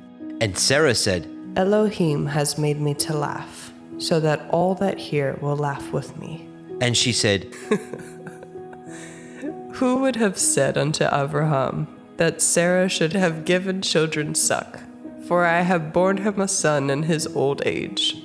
And the child grew and was weaned, and Abraham made a great feast, the same day that Yitzchak was weaned. And Sarah saw the son of Hagar, the Mitzrayim, which she had borne unto Abraham, mocking. Wherefore she said unto Abraham, Cast out this bondwoman and her son, for the son of this bondwoman shall not be heir with my son, even with Yitzchak. And the thing was very grievous in Abraham's sight because of his son. And Elohim said unto Abraham, Let it not be grievous in your sight because of the lad, and because of your bondwoman. In all that Sarah has said unto you, hearken unto her voice. For in Yitzchak shall your seed be called. And also the son of the bondwoman will I make a nation, because he is your seed. And Abraham rose up early in the morning, and took bread and a bottle of water, and gave it unto Hagar, putting it on her shoulder, and the child, and sent her away. And she departed, and wandered in the wilderness of Beersheba. And the water was spent in the bottle, and she cast the child under one of the shrubs. And she went, and sat her down over against him a good way off, as it were a bow shot. For she said, Let me not see the death of the child. And she sat over against him, and lifted up her voice, and wept. And Elohim heard the voice of the lad. And the angel of Elohim called unto Hagar out of the heavens, and said unto her, What ails you, Hagar? Fear not, for Elohim has heard the voice of the lad where he is. Arise, lift up the lad, and hold him in your hand, for I will make him a great nation. And Elohim opened her eyes, and she saw a well of water. And she went, and filled the bottle with water, and gave the lad drink. And Elohim was with the lad, and he grew, and dwelt in the wilderness, and became an archer. And he dwelt in the wilderness of Haran, and his mother took him a woman out of the land of Mitzrayim. And it came to pass at that time, that Abimelech and Pichol, the chief captain of his host, spoke unto Abraham, saying, Elohim is with you in all that you do. Now therefore swear unto me here by Elohim, that you will not deal falsely with me, nor with my son, nor with my son's son, but according to the kindness that I have done unto you, you shall do unto me, and to the land wherein you have sojourned. And Abraham said, I will swear. And Abraham reproved Abimelech because of a well of water, which Abimelech's servants had violently taken away. And Abimelech said, I know not who has done this thing, neither did you tell me, neither yet heard I of it, but today. And Abraham took sheep and oxen, and gave them unto Abimelech, and both of them cut a covenant. And Abraham set 7 ewe lambs of the flock by themselves. And Abimelech said unto Abraham, What mean these 7 ewe lambs which you have set by themselves? And he said, For these 7 ewe lambs shall you take off my hand, that they may be a witness unto me that I have dug this well. Wherefore he called that place Beersheba, because there they swore both of them. Thus they cut a covenant at Beersheba. Then Abimelech rose up, and Pichol, the chief captain of his host, and they returned into the land of the Pelishtim. And Abraham planted a grove in Beersheba, and called thereon the name of Yahweh, El Olam. And Abraham sojourned in the Pelishtim's land many days.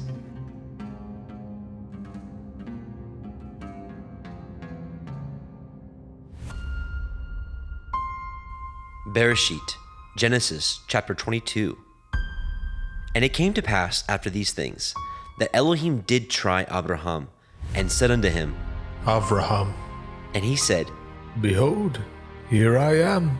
and he said, Take now your son, your Yachid, Yitzhak, whom you love, and get you into the land of Moriah, and offer him there for a burnt offering upon one of the mountains, which I will tell you of.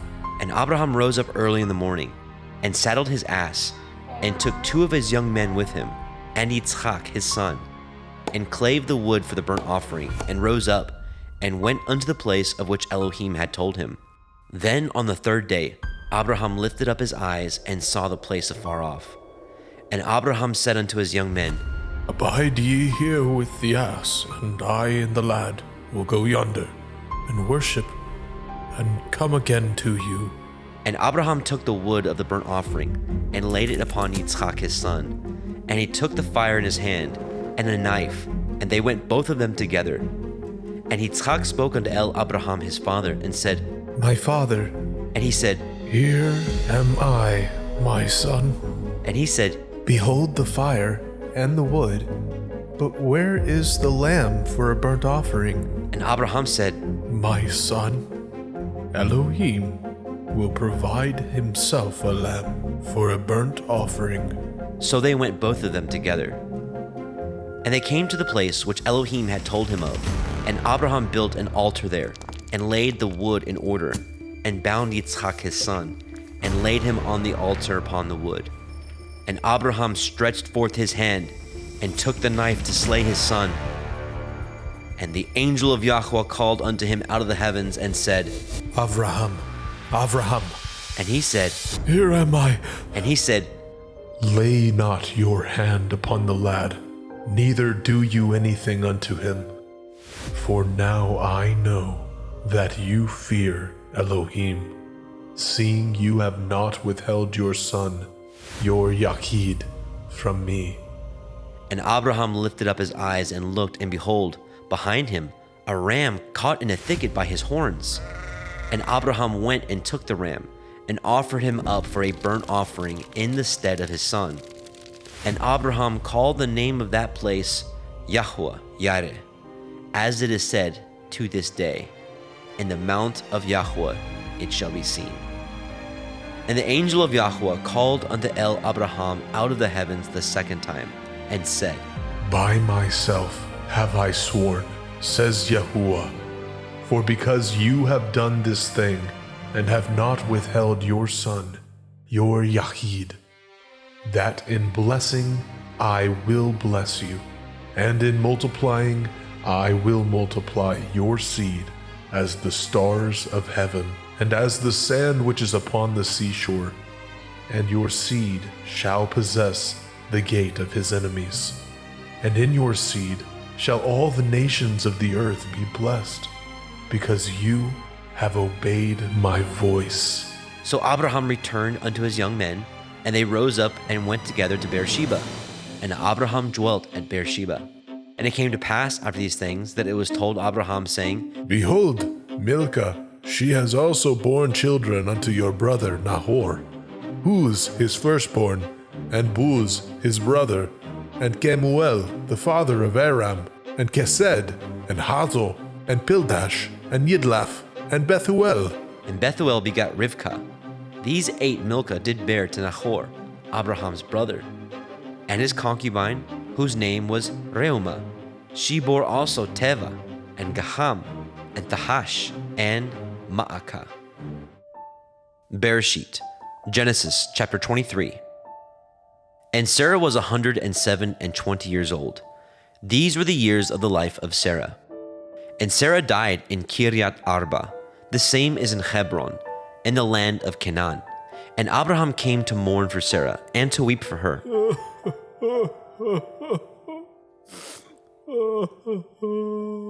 And Abraham stood up from before his dead, and spoke unto the sons of Heth, saying, I am a stranger and a sojourner with you. Give me a possession of a burying place with you, that I may bury my dead out of my sight. And the children of Heth answered Abraham, saying unto him, Hear us, my lord. You are a mighty prince among us. In the choice of our sepulchres bury your dead. None of us shall withhold from you his sepulchre, but that you may bury your dead. And Abraham stood up and bowed himself to the people of the land, even to the children of Heth. And he communed with them, saying, If it be your mind that I should bury my dead out of my sight, hear me, and entreat from me to Ephron, the son of Zohar, that he may give me the cave of Machpelah, which he has, which is in the end of his field. For as much money as it is worth, he shall give it me, for a possession of a burying place amongst you. And Ephron dwelt among the children of Heth.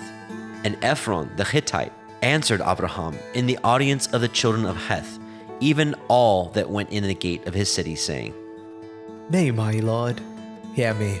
The field I give you, and the cave that is therein I give it you. In the presence of the sons of my people give I it you. Bury your dead. And Abraham bowed down himself before the people of the land. And he spoke unto Ephron in the audience of the people of the land, saying, But if you will give it, I pray you, hear me. I will give you money for the field. Take it of me, and I will bury my dead there. And Ephron answered Abraham, saying unto him, My lord, hearken unto me. The land is worth 400 shekels of silver. What is that betwixt me and you?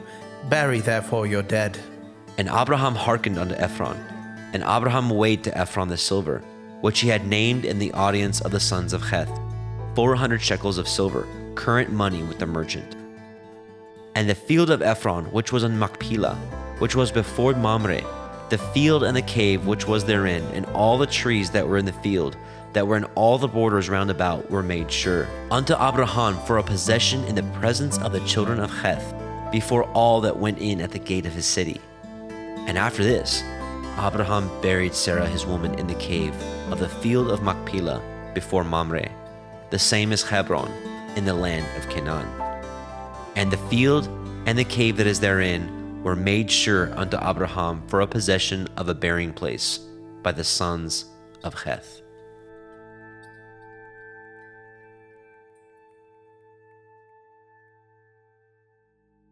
Bereshit, Genesis chapter 24. And Abraham was old and well stricken in age, and Yahweh had blessed Abraham in all things.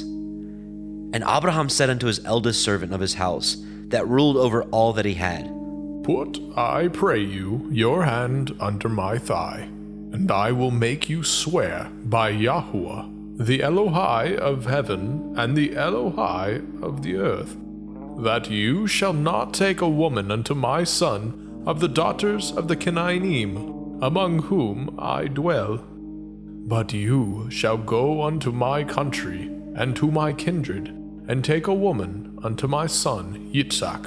And the servant said unto him, Perchance the woman will not be willing to follow me unto this land. Must I needs bring your son again unto the land from whence you came? And Abraham said unto him, Beware that you bring not my son thither again. Yahuwah Elohai of heaven, which took me from my father's house, and from the land of my kindred, and which spoke unto me, and that swore unto me, saying, Unto your seed will I give this land. He shall send his angel before you, and you shall take a woman unto my son from thence. And if the woman will not be willing to follow you, then you shall be clear from this my oath. Only bring not my son thither again. And the servant put his hand under the thigh of Abraham his master, and swore to him concerning that matter. And the servant took 10 camels of the camels of his master, and departed, for all the goods of his master were in his hand. And he arose and went to Aram Naharaim unto the city of Nahor. And he made his camels to kneel down without the city by a well of water at the time of the evening, even the time that women go out to draw water. And he said, O Yahuwah Elohai of my master Abraham, I pray you, send me good speed this day, and show kindness unto my master Abraham. Behold, I stand here by the well of water, and the daughters of the men of the city come out to draw water. And let it come to pass, that the damsel to whom I shall say, Let down your pitcher, I pray you, that I may drink.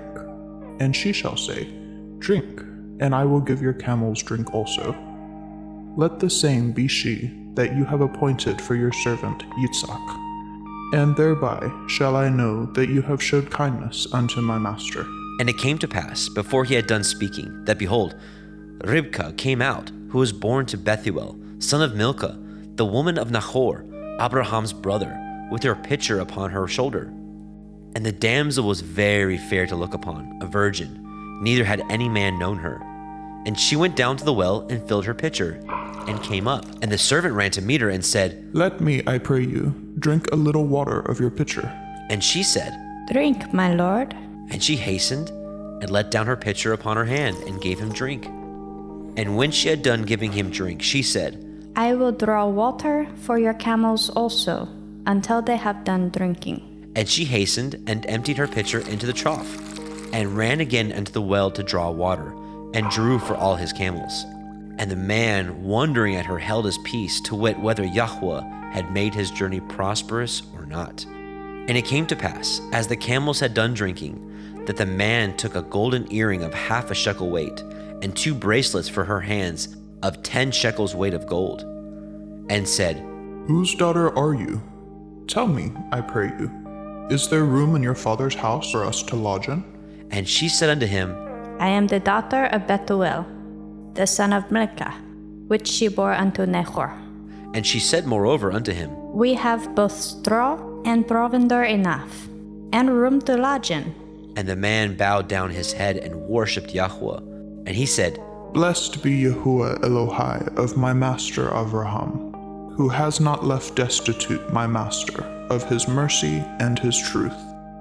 I, being in the way, Yahuwah led me to the house of my master's brethren. And the damsel ran and told them of her mother's house of these things. And Rebekah had a brother, and his name was Laban. And Laban ran unto the man, unto the well. And it came to pass, when he saw the earring and the bracelets upon his sister's hands, and when he heard the words of Rebekah his sister, saying, Thus spoke the man unto me. that he came unto the man, and behold, he stood by the camels at the well. And he said, Come in, you blessed of Yahuwah. Wherefore stand you without? For I have prepared the house and room for the camels. And the man came into the house, and he ungirded his camels, and gave straw and provender for the camels, and water to wash his feet, and the men's feet that were with him. And there was set meat before him to eat, but he said, I will not eat until I have told my errand. And he said, Speak on. And he said, I am Abraham's servant, and Yahuwah has blessed my master greatly, and he has become great. And he has given him flocks and herds, and silver and gold, and menservants and maidservants, and camels and asses. And Sarah, my master's woman, bore a son to my master when she was old, and unto him has he given all that he has. And my master made me swear, saying, You shall not take a woman to my son of the daughters of the Canaanim, in whose land I dwell, but you shall go unto my father's house, and to my kindred, and take a woman unto my son.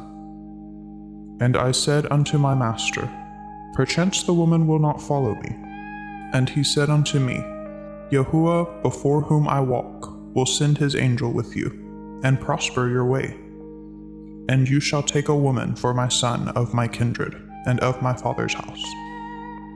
Then shall you be clear from this my oath, when you come to my kindred, and if they give not you one, you shall be clear from my oath.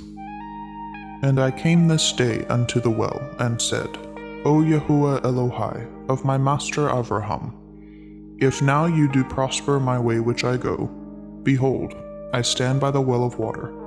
And it shall come to pass, that when the virgin comes forth to draw water, and I say to her, Give me, I pray you, a little water of your pitcher to drink. And she say to me, Both drink you, and I will also draw for your camels. Let the same be the woman whom Yahuwah has appointed out for my master's son. And before I had done speaking in my heart, behold, Rivkah came forth with her pitcher on her shoulder. And she went down unto the well, and drew water. And I said unto her, Let me drink, I pray you. And she made haste, and let down her pitcher from her shoulder, and said, Drink, and I will give your camels drink also. So I drank, and she made the camels drink also. And I asked her and said, Whose daughter are you? And she said, The daughter of Bethuel, Nahor's son, whom Milcah bore unto him. And I put the earring upon her face, and the bracelets upon her hands. And I bowed down my head and worshipped Yahuwah, and blessed Yahuwah Elohai of my master Avraham, which had led me in the right way to take my master's brother's daughter unto his son.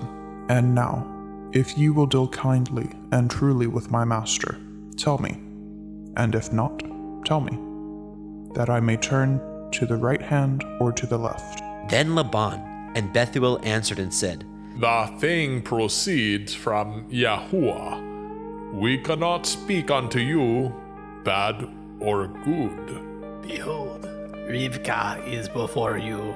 Take her and go, and let her be your master's son's woman, as Yahuwah has spoken. And it came to pass that when Abraham's servant heard their words, he worshipped Yahweh, bowing himself to the earth. And the servant brought forth jewels of silver and jewels of gold and raiment, and gave them to Rebekah. And he gave also to her brother and to her mother precious things. And they did eat and drink, and the men that were with him, and tarried all night. And they rose up in the morning, and he said, Send me away unto my master. And her brother and her mother said, Let the damsel abide with us a few days, at the least 10. After that she shall go. And he said unto them, Hinder me not, seeing Yahuwah has prospered my way. Send me away, that I may go to my master.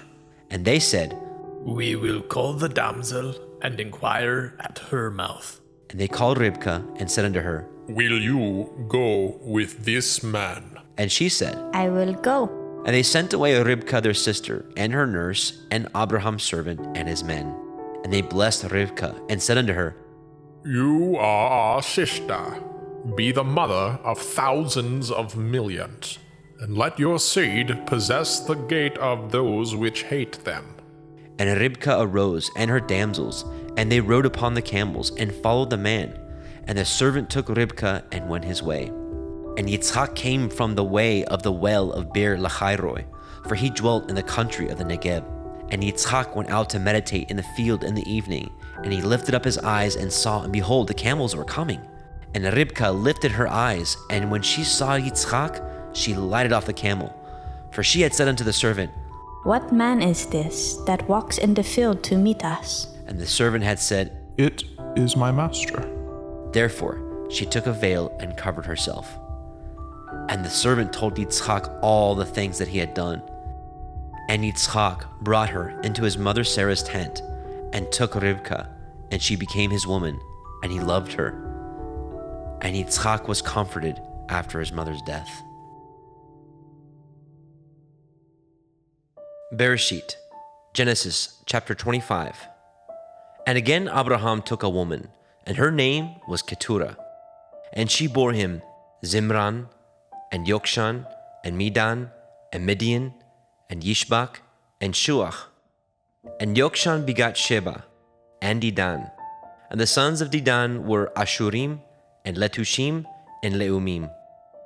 And the sons of Midian, Ephah, and Epher, and Chanok, and Abidah, and Eldaah.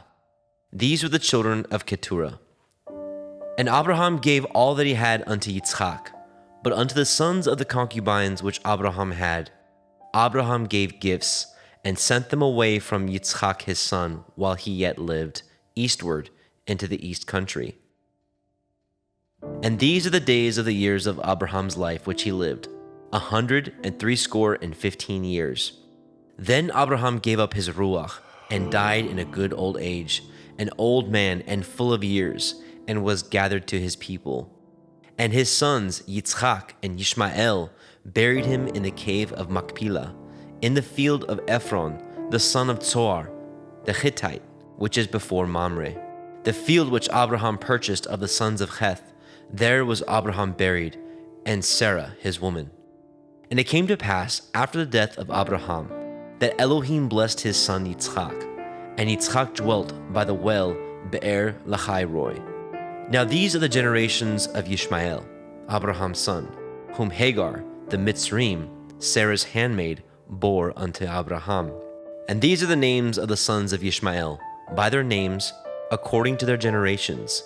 The firstborn of Ishmael, Nebaioth, and Kedar, and Adbeel, and Mibsam, and Mishma, and Duma, and Masa'ah, Hadar, and Tima, Yetur, Naphish, and Kedema.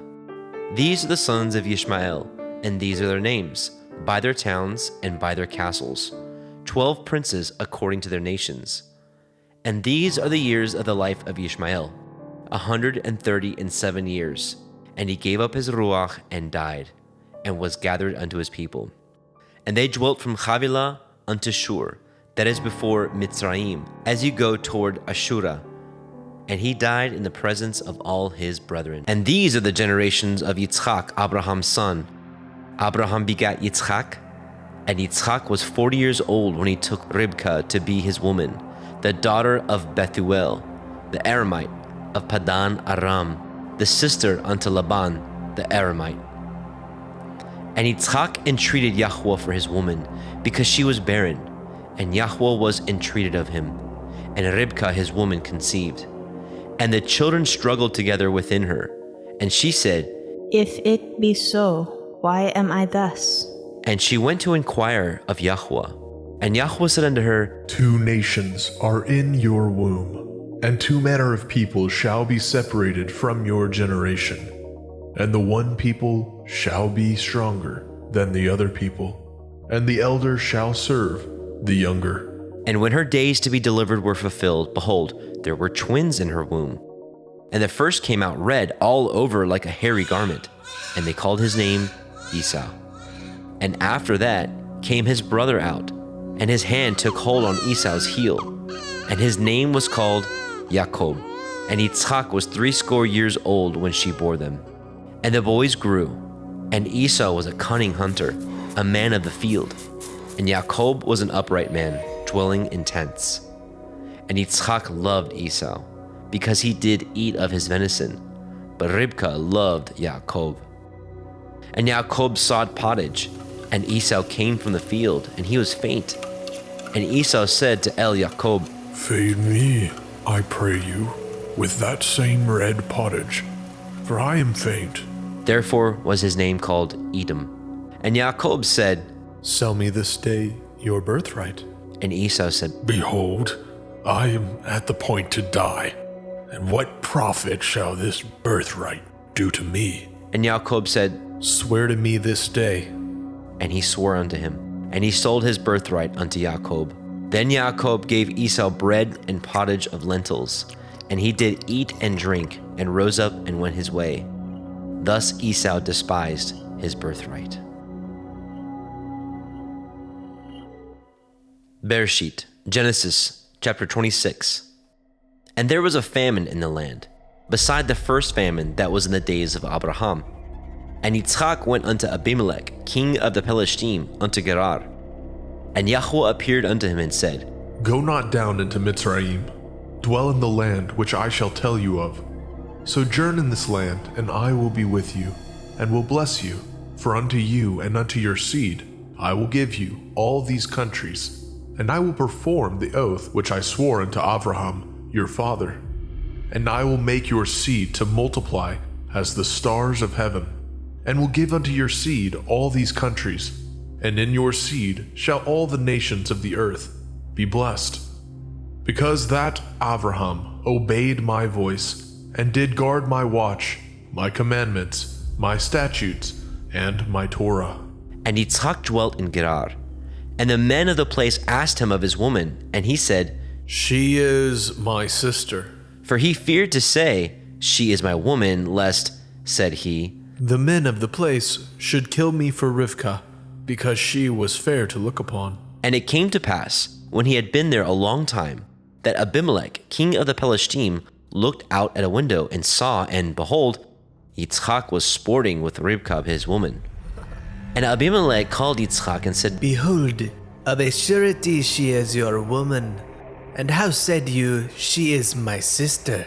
And Yitzchak said unto him, Because I said, lest I die for her. And Abimelech said, What is this you have done unto us? One of the people might lightly have lain with your woman, and you should have brought guiltiness upon us. And Abimelech charged all his people, saying, He that touches this man or his woman shall surely be put to death. Then Yitzchak sowed in that land, and received in the same year 100-fold, and Yahweh blessed him. And the man waxed great, and went forward, and grew until he became very great, for he had possessions of flocks, and possessions of herds, and great store of servants. And the Pelishtim envied him. For all the wells which his father's servant had dug in the days of Abraham his father, the Pelishtim had stopped them, and filled them with earth. And Abimelech said unto Yitzchak, Go from us, for you are much mightier than we. And Yitzchak departed thence, and pitched his tent in the valley of Gerar, and dwelt there. And Yitzchak dug again the wells of water, which they had dug in the days of Abraham his father. For the Pelishtim had stopped them up after the death of Abraham. And he called their names after the names by which his father had called them. And Yitzchak's servants dug in the valley, and found there a well of springing water. And the herdsmen of Gerar did strive with Yitzchak's herdsmen, saying, The water is ours. And he called the name of the well Esek, because they strove with him. And they dug another well, and strove for that also. And he called the name of it Sitnah. And he removed from thence, and dug another well. And for that they strove not. And he called the name of it Rehovot. And he said, For now Yahuwah has made room for us, and we shall be fruitful in the land. And he went up from thence to Beersheba. And Yahweh appeared unto him that same night, and said, I am the Elohai of Abraham your father. Fear not, for I am with you, and will bless you, and multiply your seed for my servant Abraham's sake. And he built an altar there, and called upon the name of Yahweh, and pitched his tent there, and there Yitzchak's servants dug a well. Then Abimelech went to him from Gerar, and Achuzat, one of his friends, and Pichol, the chief captain of his army. And Yitzchak said unto them, Wherefore come ye to me, seeing ye hate me, and have sent me away from you? And they said, We saw certainly that Yahuwah was with you, and we said, Let there be now an oath betwixt us, even betwixt us and you, and let us cut a covenant with you. That you will do us no hurt, as we have not touched you, and as we have done unto you nothing but good, and have sent you away in peace. You are now the blessed of Yahuwah. And he made them a feast, and they did eat and drink. And they rose up early in the morning, and swore one to another. And Yitzchak sent them away, and they departed from him in peace. And it came to pass the same day that Yitzchak's servants came, and told him concerning the well which they had dug, and said unto him, We have found water. And he called it Sheba. Therefore the name of the city is Beersheba unto this day. And Esau was 40 years old when he took to be his woman Yehudit, the daughter of Beeri the Hittite, and Basemat, the daughter of Elon the Hittite, which were a grief of mind unto Yitzchak and to Rivkah. Bereshit, Genesis chapter 27. And it came to pass that when Yitzchak was old, and his eyes were dim, so that he could not see, he called Esau his eldest son, and said unto him, My son. And he said unto him, Behold, here I am. And he said, Behold now, I am old. I know not the day of my death. Now therefore take, I pray you, your weapons, your quiver and your bow, and go out to the field, and take me some venison, and make me savory meat such as I love, and bring it to me, that I may eat, that my soul may bless you before I die. And Rebekah heard when Yitzchak spoke to Esau his son. And Esau went to the field to hunt for venison and to bring it. And Rebekah spoke unto Jacob her son, saying, Behold, I heard your father speak unto Esau, your brother, saying, Bring me venison, and make me savory meat, that I may eat, and bless you before Yahuwah, before my death. Now therefore, my son, obey my voice, according to that which I command you. Go now to the flock, and fetch me from thence 2 good kids of the goats, and I will make them savory meat for your father, such as he loves. And you shall bring it to your father, that he may eat, and that he may bless you before his death. And Jacob said to Rebekah his mother, Behold, Esau my brother is a hairy man, and I am a smooth man. My father perchance will fill me, and I shall seem to him as a deceiver, and I shall bring a curse upon me, and not a blessing. And his mother said unto him, Upon me be your curse, my son. Only obey my voice, and go fetch me them. And he went and fetched and brought them to his mother. And his mother made savory meat such as his father loved. And Rebekah took goodly raiment of her eldest son Esau, which were with her in the house, and put them upon Jacob her younger son. And she put the skins of the kids of the goats upon his hands, and upon the smooth of his neck. And she gave the savory meat, and the bread, which she had prepared, into the hand of her son Jacob. And he came unto his father, and said, My father. And he said, Here I am. Who are you, my son? And Jacob said unto his father, I am Esau, your firstborn. I have done according as you bade me. Arise, I pray you, sit and eat of my venison, that your soul may bless me. And Yitzchak said unto his son, How is it that you have found it so quickly, my son? And he said, Because Yahuwah Elohika brought it to me. And Yitzchak said unto Jacob, Come near, I pray you, that I may fill you, my son, whether you be my very son Esau or not. And Jacob went near unto Yitzchak his father, and he felt him, and said, The voice is Yaakov's voice, but the hands are the hands of Esau. And he discerned him not, because his hands were hairy, as his brother Esau's hands. So he blessed him. And he said, Are you my very son Esau? And he said, I am. And he said, Bring it near to me, and I will eat of my son's venison, that my soul may bless you. And he brought it near to him, and he did eat. And he brought him wine, and he drank. And his father Yitzchak said unto him, Come near now, and kiss me, my son. And he came near and kissed him. And he smelled the smell of his raiment, and blessed him, and said, See, the smell of my son is as the smell of a field which Yahuwah has blessed. Therefore Elohim give you of the dew of heaven, and of the fatness of the earth, and plenty of grain and wine. Let people serve you, and nations bow down to you. Be Lord over your brethren, and let your mother's sons bow down to you. Cursed be every one that curses you, and blessed be he that blesses you. And it came to pass, as soon as Yitzchak had made an end of blessing Jacob, and Jacob was yet scarce gone out from the presence of Yitzchak his father, that Esau his brother came in from his hunting. And he also had made savory meat, and brought it unto his father, and said unto his father, Let my father arise, and eat of his son's venison, that your soul may bless me. And Yitzchak his father said unto him, Who are you? And he said, I am your son, your firstborn, Esau.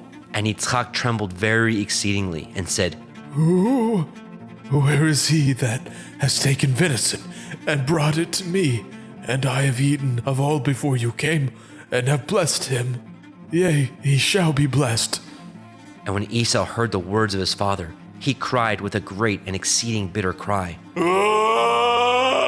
and said unto his father, Bless me, even me also, O my father.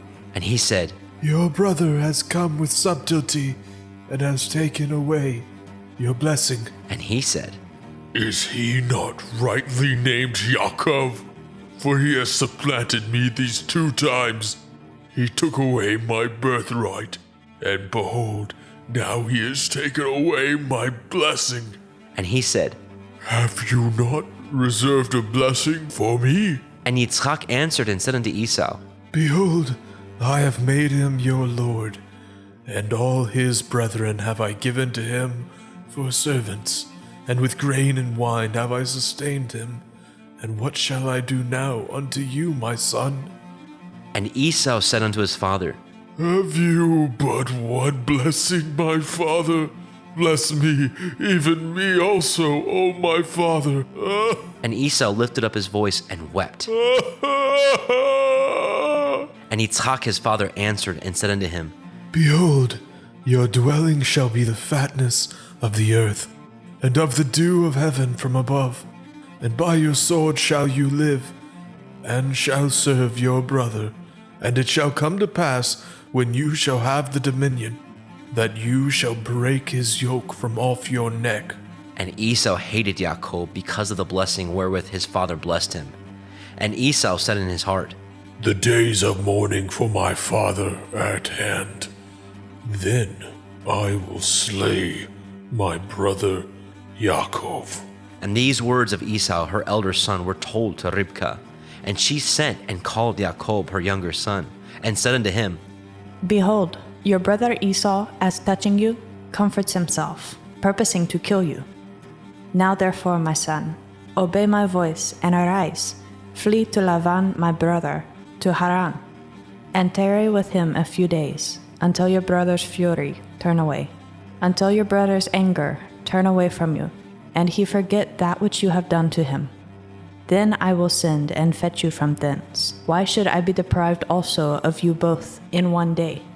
And Rebekah said to Yitzchak, I am weary of my life because of the daughters of Heth.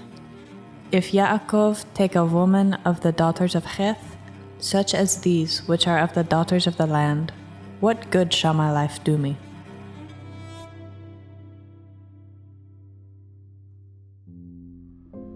Bereshit, Genesis chapter 28. And Yitzchak called Yaakov, and blessed him, and charged him, and said unto him, You shall not take a woman of the daughters of Canaan. Arise, go to Padan Aram, to the house of Bethuel your mother's father, and take you a woman from thence of the daughters of Laban, your mother's brother, and El Shaddai bless you, and make you fruitful, and multiply you, that you may be a multitude of people, and give you the blessing of Abraham to you, and to your seed with you, that you may inherit the land wherein you are a stranger, which Elohim gave unto Abraham. And Yitzchak sent away Yaakov, and he went to Padan Aram unto Laban, son of Bethuel, the Aramite, the brother of Rebekah, Yaakov's and Esau's mother. When Esau saw that Yitzchak had blessed Yaakov, and sent him away to Padan Aram, to take him a woman from thence, and that as he blessed him, he gave him a charge, saying, You shall not take a woman of the daughters of Canaan. And that Yaakov obeyed his father and his mother, and was gone to Padan Aram. And Esau, seeing that the daughters of Canaan pleased not Yitzchak his father, then went Esau unto Ishmael, and he took unto the woman which he had Mahalat, the daughter of Ishmael, Abraham's son, the sister of Nebaioth, to be his woman. And Yaakov went out from Beersheba, and went toward Haran.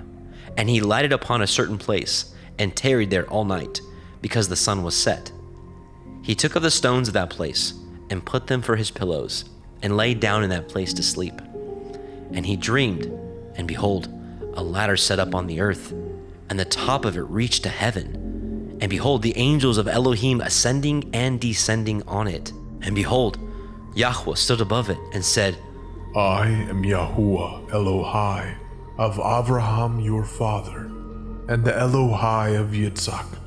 The land whereon you lie, to you will I give it, and to your seed.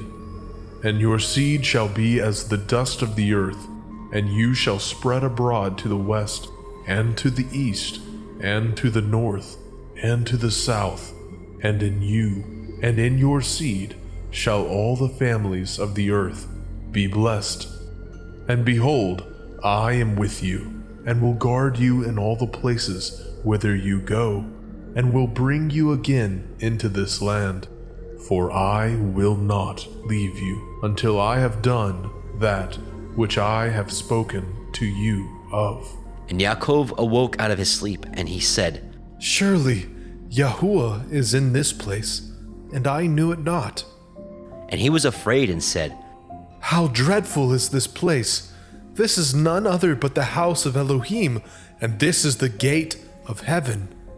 And Yaakov arose up early in the morning, and took the stone that he had put for his pillows, and set it up for a pillar, and poured oil upon the top of it. And he called the name of that place Beit El, but the name of that city was called Luz at the first.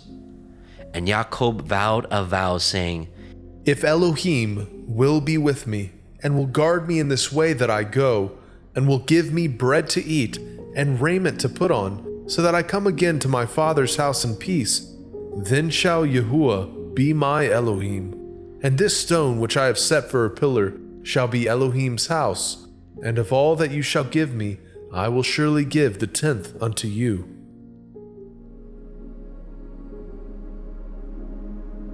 Bereshit, Genesis, chapter 29. Then Yaakov went on his journey, and came into the land of the people of the east. And he looked, and behold, a well in the field, and lo, there were 3 flocks of sheep lying by it. For out of that well they watered the flocks, and a great stone was upon the well's mouth. And thither there were all the flocks gathered, and they rolled the stone from the well's mouth, and watered the sheep, and put the stone again upon the well's mouth in its place. And Yaakov said unto them, My brethren, whence be ye? And they said, Of Haran are we. And he said unto them, Know ye Laban, the son of Nahor? And they said, We know him. And he said unto them, Is he well? And they said, He is well, and behold, Rachel his daughter comes with the sheep. And he said, Lo, it is yet high day, neither is it time that the cattle should be gathered together. Water ye the sheep, and go and feed them. And they said, We cannot, until all the flocks be gathered together, until they roll the stone from the well's mouth, then we water the sheep. And while he yet spoke with him, Rachel came with her father's sheep, for she kept them. And it came to pass, when Yaakov saw Rachel, the daughter of Laban, his mother's brother, and the sheep of Laban, his mother's brother, that Yaakov went near, and rolled the stone from the well's mouth, and watered the flock of Laban, his mother's brother. And Yaakov kissed Rachel, and lifted up his voice, and wept. And Yaakov told Rachel that he was her father's brother, and that he was Rebekah's son. And she ran and told her father. And it came to pass, when Laban heard the tidings of Yaakov his sister's son, that he ran to meet him, and embraced him, and kissed him, and brought him to his house. And he told Laban all these things. And Laban said to him, Surely you are my bone and my flesh. And he abode with him the space of a month. And Laban said unto Yaakov, Because you are my brother, should you therefore serve me for naught? Tell me, what shall your wages be? And Laban had 2 daughters. The name of the elder was Leah, and the name of the younger was Rachel. Leah was tender-eyed, but Rachel was beautiful and well-favored. And Yaakov loved Rachel, and said, I will serve you 7 years for Rachel, your younger daughter. And Laban said, It is better that I give her to you, than that I should give her to another man. Abide with me. And Yaakov served 7 years for Rachel, and they seemed unto him but a few days, for the love he had to her. And Yaakov said unto Laban, Give me my woman, for my days are fulfilled, that I may go in unto her. And Laban gathered together all the men of that place, and made a feast. And it came to pass in the evening that he took Leah his daughter, and brought her to him, and he went in unto her. And Laban gave unto his daughter Leah Zilpah his maid for a handmaid. And it came to pass that in the morning, behold, it was Leah. And he said to Laban, What is this that you have done unto me? Did I not serve with you for Rachel? Wherefore then have you beguiled me? And Laban said, It must not be so done in our country, to give the younger before the firstborn. Fulfill her week, and we will give you this also for the service which you shall serve with me yet 7 other years. And Yaakov did so, and fulfilled her week. And he gave him Rachel his daughter to be his woman also. And Laban gave to Rachel his daughter Bilhah his handmaid to be her maid. And he went in also unto Rachel, and he loved also Rachel more than Leah, and served with him yet 7 other years. And when Yahweh saw that Leah was hated, he opened her womb, but Rachel was barren. And Leah conceived, and bore a son, and she called his name Reuben. For she said, Surely Yahuwah has looked upon my affliction. Now therefore my man will love me.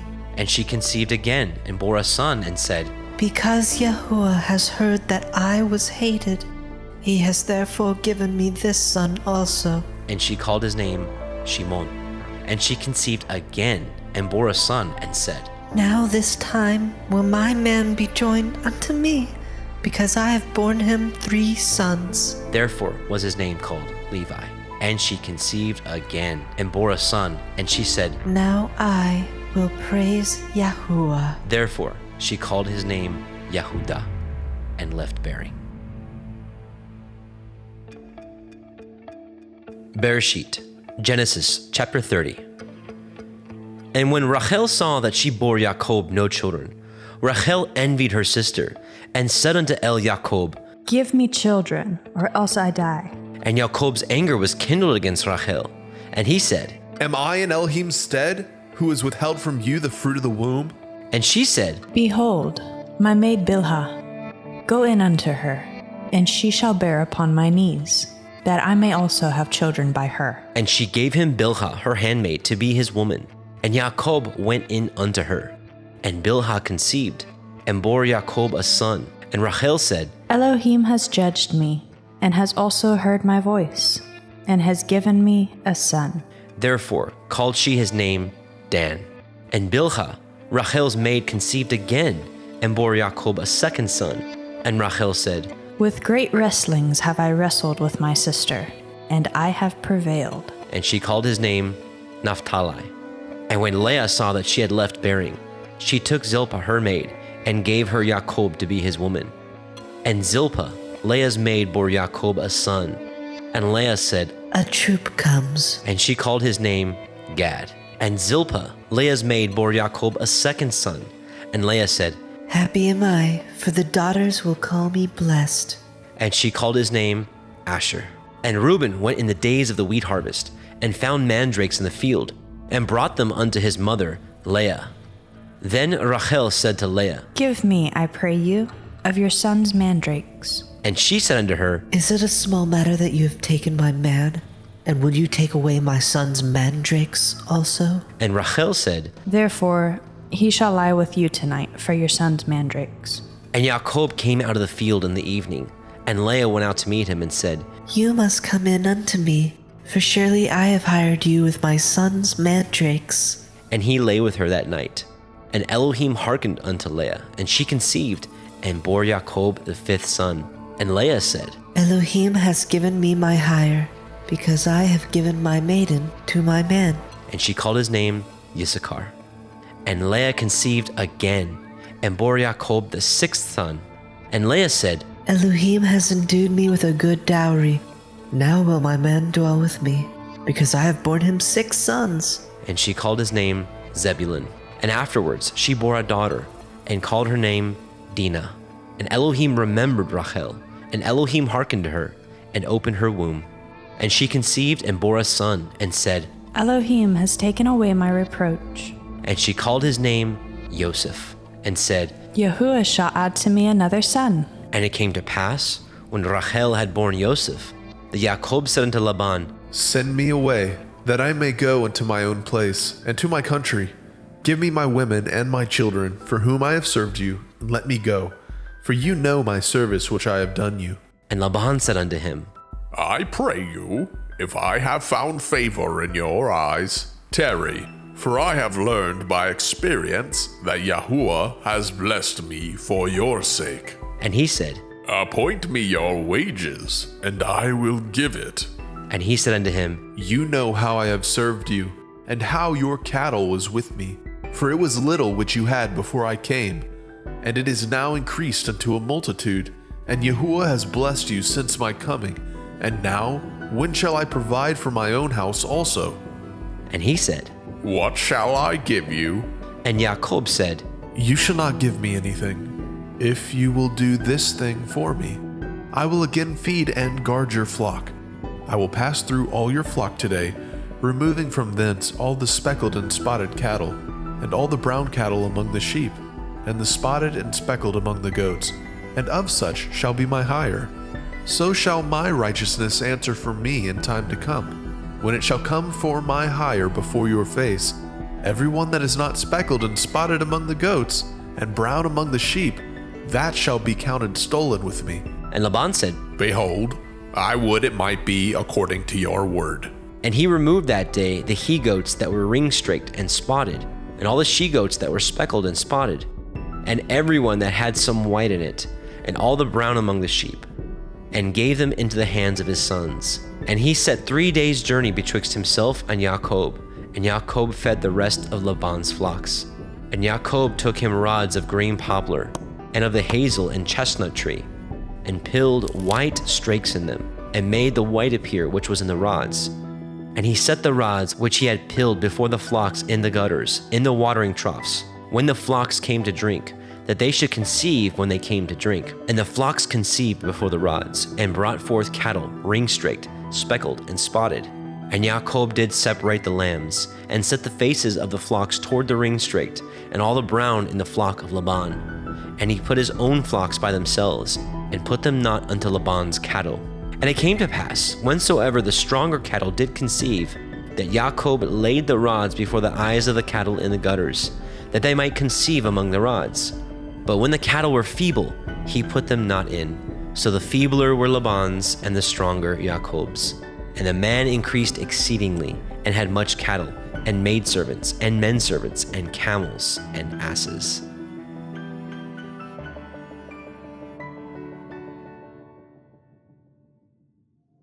Bereshit, Genesis chapter 31. And he heard the words of Laban's son, saying, Yaakov has taken away all that was our father's, and of that which was our father's has he gotten all his glory. And Jacob beheld the countenance of Laban, and behold, it was not towards him as before. And Yahweh said unto Jacob, Return unto the land of your fathers, and to your kindred, and I will be with you. And Jacob sent and called Rachel and Leah to the fields unto his flock, and said unto them, I see your father's countenance, that it is not towards me as before, but the Elohim of my father has been with me. And ye know that with all my power I have served your father. And your father has deceived me and changed my wages 10 times, but Elohim suffered him not to hurt me. If he said thus, the speckled shall be your wages, then all the cattle bore speckled. And if he said thus, the ring-straked shall be your hire, then bore all the cattle ring-straked. Thus Elohim has taken away the cattle of your father, and given them to me. And it came to pass at the time that the cattle conceived, that I lifted up my eyes, and I saw in a dream, and behold, the rams which leaped upon the cattle were ring-straked, speckled, and grizzled. And the angel of Elohim spoke unto me in a dream, saying, Yaakov. And I said, Here I am. And he said, Lift up now your eyes, and see, all the rams which leapt upon the cattle are ring-straked, speckled, and grizzled, for I have seen all that Laban does unto you. I am the Elohim of Bethel, where you anointed the pillar, and where you vowed a vow unto me. Now arise, get you out of this land, and return unto the land of your kindred. And Rachel and Leah answered and said unto him, Is there yet any portion or inheritance for us in our father's house? Are we not counted of him strangers? For he has sold us, and has quite devoured also our money. For all the riches which Elohim has taken from our father, that is ours, and our children's. Now then, whatsoever Elohim has said unto you, do. Then Jacob rose up, and set his sons and his women upon camels, and carried away all his cattle, and all his goods which he had gotten, the cattle of his getting, which he had gotten in Padan Aram, for to go to Yitzchak his father in the land of Canaan. And Laban went to shear his sheep, and Rachel had stolen the teraphim that were her father's. And Jacob stole away unawares to Laban the Aramite, in that he told him not that he fled. So he fled with all that he had, and he rose up and passed over the river and set his face toward the Mount Gilead. And it was told Laban on the third day that Jacob was fled. And he took his brethren with him and pursued after him 7 days' journey, and they overtook him in the Mount Gilead. And Elohim came to Laban the Aramite in a dream by night, and said unto him, Take heed that you speak not to Yaakov, either good or bad. Then Laban overtook Jacob. Now Jacob had pitched his tent in the mount, and Laban with his brethren pitched in the Mount Gilead. And Laban said to Jacob, What have you done, that you have stolen away unawares to me, and carried away my daughters as captives, taken with the sword? Wherefore did you flee away secretly, and steal away from me, and did not tell me, that I might have sent you away with mirth, and with songs, and with tabret, and with harp, and have not suffered me to kiss my sons and daughters?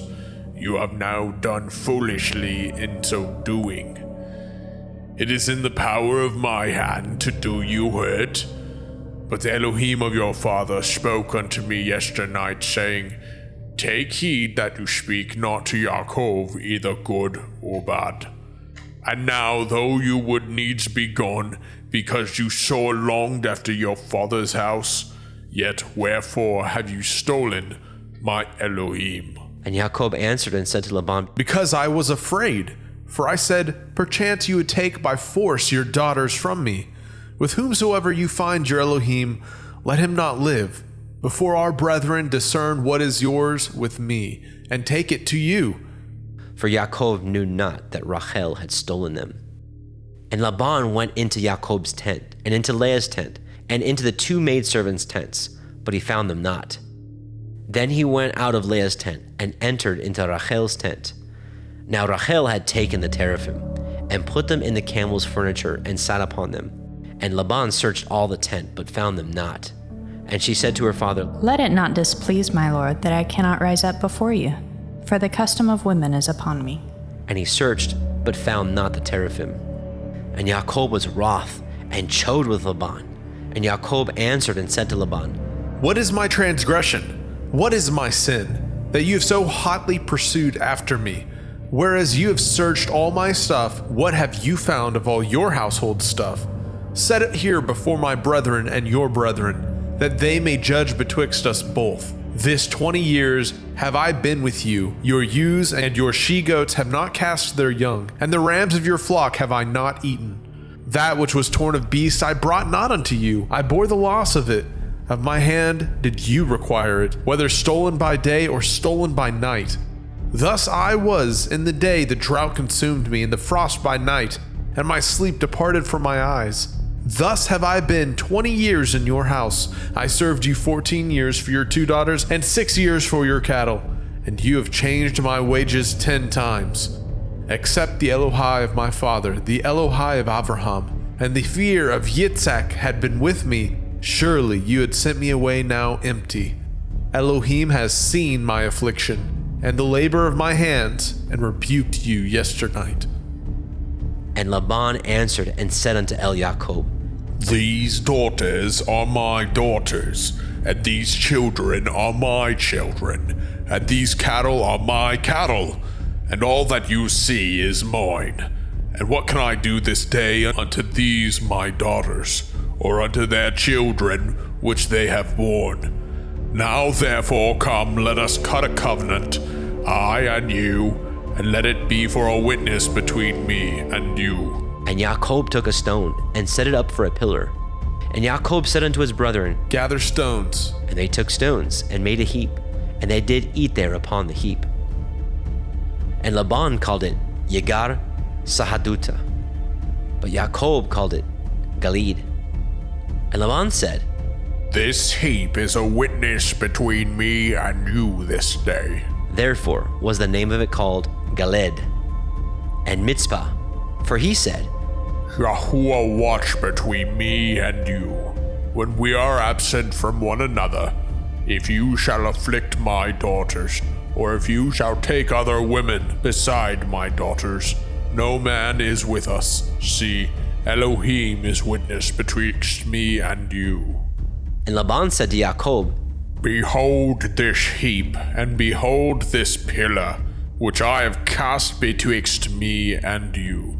This heap be witness, and this pillar be witness, that I will not pass over this heap to you, and that you shall not pass over this heap and this pillar unto me for harm. The Elohai of Abraham and the Elohai of Nahor, the Elohai of their father, judge betwixt us. And Jacob swore by the fear of his father Yitzchak. Then Jacob offered sacrifice upon the mount, and called his brethren to eat bread. And they did eat bread, and tarried all night in the mount. And early in the morning Laban rose up, and kissed his sons and his daughters, and blessed them. And Laban departed, and returned unto his place. Bereshit, Genesis chapter 32. And Jacob went on his way, and the angels of Elohim met him. And when Jacob saw them, he said, This is Elohim's host. And he called the name of that place Machanaim. And Jacob sent messengers before him to Esau his brother, unto the land of Seir, the country of Edom. And he commanded them, saying, Thus shall ye speak unto my lord Esau. Your servant Yaakov says thus, I have sojourned with Laban, and stayed there until now. And I have oxen and asses, flocks and men servants, and women servants. And I have sent to tell my lord, that I may find grace in your sight.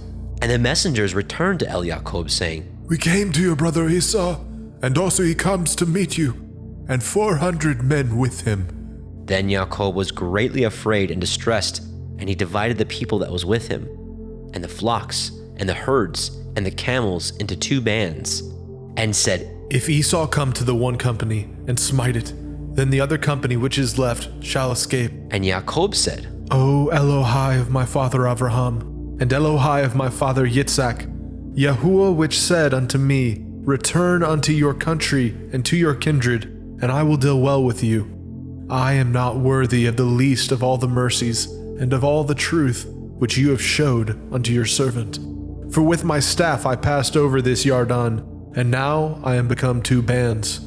Deliver me, I pray you, from the hand of my brother, from the hand of Esau, for I fear him, lest he will come and smite me, and the mother with the children. And you said, I will surely do you good, and make your seed as the sand of the sea, which cannot be numbered for multitude. And he lodged there that same night, and took of that which came to his hand a present for Esau his brother, 200 she-goats, and 20 he-goats, 200 ewes, and 20 rams, 30 milch camels with their colts, 40 kine, and 10 bulls, 20 she-asses, and 10 foals. And he delivered them into the hands of his servants, every drove by themselves, and said unto his servants, Pass over before me, and put a space betwixt drove and drove. And he commanded the foremost, saying, When Esau my brother meets you, and asks you, saying, Whose are you, and where go you, and whose are these before you? Then you shall say, They be your servant Yaakov's. It is a present sent unto my lord Esau, and behold, also, he is behind us.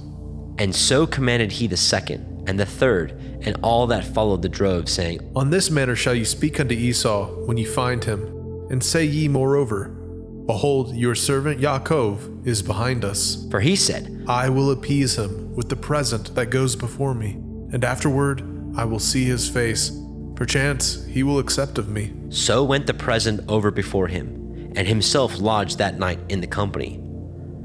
And he rose up that night, and took his 2 women, and his 2 women servants, and his 11 sons, and passed over the ford Yabok. And he took them, and sent them over the brook, and sent over that he had. And Yaakov was left alone, and there wrestled a man with him until the breaking of the day. And when he saw that he prevailed not against him, he touched the hollow of his thigh, and the hollow of Yaakov's thigh was out of joint, as he wrestled with him. And he said, Let me go, for the day breaks. And he said, I will not let you go, except you bless me. And he said unto him, What is your name?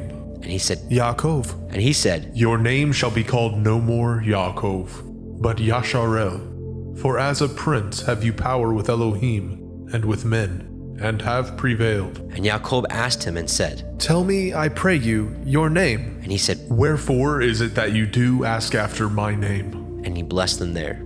And Yaakov called the name of the place Penuel. For I have seen Elohim face to face, and my life is preserved. And as he passed over Penuel, the sun rose upon him, and he halted upon his thigh. Therefore the children of Yasharel eat not the sinew which shrank, which is upon the hollow of the thigh unto this day, because he touched the hollow of Yaakov's thigh in the sinew that shrank. Bereshit, Genesis, chapter 33. And Yaakov lifted up his eyes and looked, and behold, Esau came, and with him 400 men.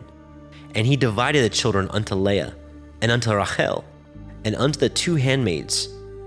And he put the handmaids and their children foremost, and Leah and her children after, and Rachel and Joseph hindermost. And he passed over before them, and bowed himself to the ground 7 times, until he came near to his brother. And Esau ran to meet him, and embraced him, and fell on his neck, and kissed him, and they wept. And he lifted up his eyes, and saw the women and the children, and said, Who are those with you? And he said, The children which Elohim has graciously given your servant. Then the handmaidens came near, they and their children, and they bowed themselves. And Leah also with her children came near, and bowed themselves. And after came Joseph near, and Rachel, and they bowed themselves. And he said, What do you mean by all this drove which I met?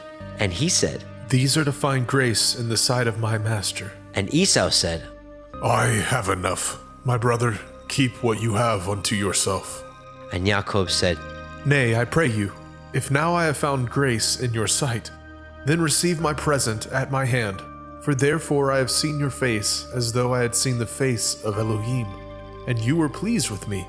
Take, I pray you, my blessing that is brought to you, because Elohim has dealt graciously with me, and because I have enough. And he urged him, and he took it, and said, Let us take our journey, and let us go, and I will go before you. And he said unto him, My Lord knows that the children are tender, and the flocks and herds with the young are with me. And if men should overdrive them one day, all the flock will die. Let my Lord, I pray you, pass over before his servant, and I will lead on softly, according as the cattle that goes before me, and the children be able to endure, until I come unto my Lord, unto Seir. And Esau said, Let me now leave you with some of the folk that are with me. And he said, What needs it? Let me find grace in the sight of my master. So Esau returned that day on his way unto Seir. And Yaakov journeyed to Sukkot, and built him a house, and made Sukkot for his cattle. Therefore the name of the place is called Sukkot. And Yaakov came to Shalem, a city of Shechem, which is in the land of Canaan, when he came from Padan Aram, and pitched his tent before the city. And he bought a parcel of a field, where he had spread his tent at the hand of the children of Hamor, Shechem's father, for 100 pieces of money. And he erected there an altar, and called it El Elohai Yasharel. Bereshit, Genesis chapter 34. And Dinah, the daughter of Leah, which she bore unto Yaakov, went out to see the daughters of the land. And when Shechem, the son of Hamor, the Hivite, prince of the country, saw her, he took her, and lay with her, and defiled her. And his soul clave unto Dinah, the daughter of Yaakov, and he loved the damsel, and spoke kindly unto the damsel. And Shechem spoke unto his father Hamor, saying, Get me this damsel to be my woman. And Jacob heard that he had defiled Dinah his daughter. Now his sons were with his cattle in the field, and Jacob held his peace until they were come. And Hamor, the father of Shechem, went out unto Jacob to commune with him. And the sons of Jacob came out of the field when they heard it, and the men were grieved, and they were very wroth, because he had wrought folly in Yashrael, in lying with Jacob's daughter, which thing ought not to be done. And Hamor communed with them, saying, The soul of my son Shechem longs for your daughter. I pray you, give her him to be his woman. And make ye marriages with us, and give your daughters unto us, and take our daughters unto you. And ye shall dwell with us, and the land shall be before you. Dwell and trade ye therein, and get you possessions therein. And Shechem said unto her father, and unto her brethren, Let me find grace in your eyes, and what ye shall say unto me I will give. Ask me never so much dowry and gift, and I will give according as ye shall say unto me. But give me the damsel to be my woman. And the sons of Jacob answered Shechem and Hamor his father deceitfully, and said, Because he had defiled Dinah their sister. And they said unto them, We cannot do this thing, to give our sister to one that is uncircumcised, for that were a reproach unto us. But in this we will consent unto you, if ye will be as we be, that every male of you be circumcised. Then will we give our daughters unto you, and we will take your daughters unto us, and we will dwell with you, and we will become one people. But if ye will not hearken unto us to be circumcised, then we will take our daughter, and we will be gone. And their words pleased Hamor and Shechem, Hamor's son. And the young man deferred not to do the thing, because he had delight in Jacob's daughter, and he was more honorable than all his father's house. And Hamor and Shechem his son came unto the gate of their city, and communed with the men of their city, saying, These men are peaceable with us, therefore let them dwell in the land, and trade therein. For the land, behold, it is large enough for them. Let us take their daughters to us for women, and let us give them our daughters. Only herein will the men consent unto us, for to dwell with us, to be one people, if every male among us be circumcised as they are circumcised. Shall not their cattle and their substance and every beast of theirs be ours? Only let us consent unto them, and they will dwell with us.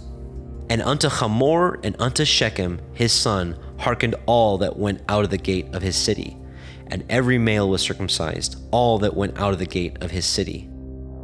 And it came to pass on the third day, when they were sore, that the two sons of Jacob, Shimon and Levi, Dinah's brethren, took each man his sword, and came upon the city boldly, and slew all the males.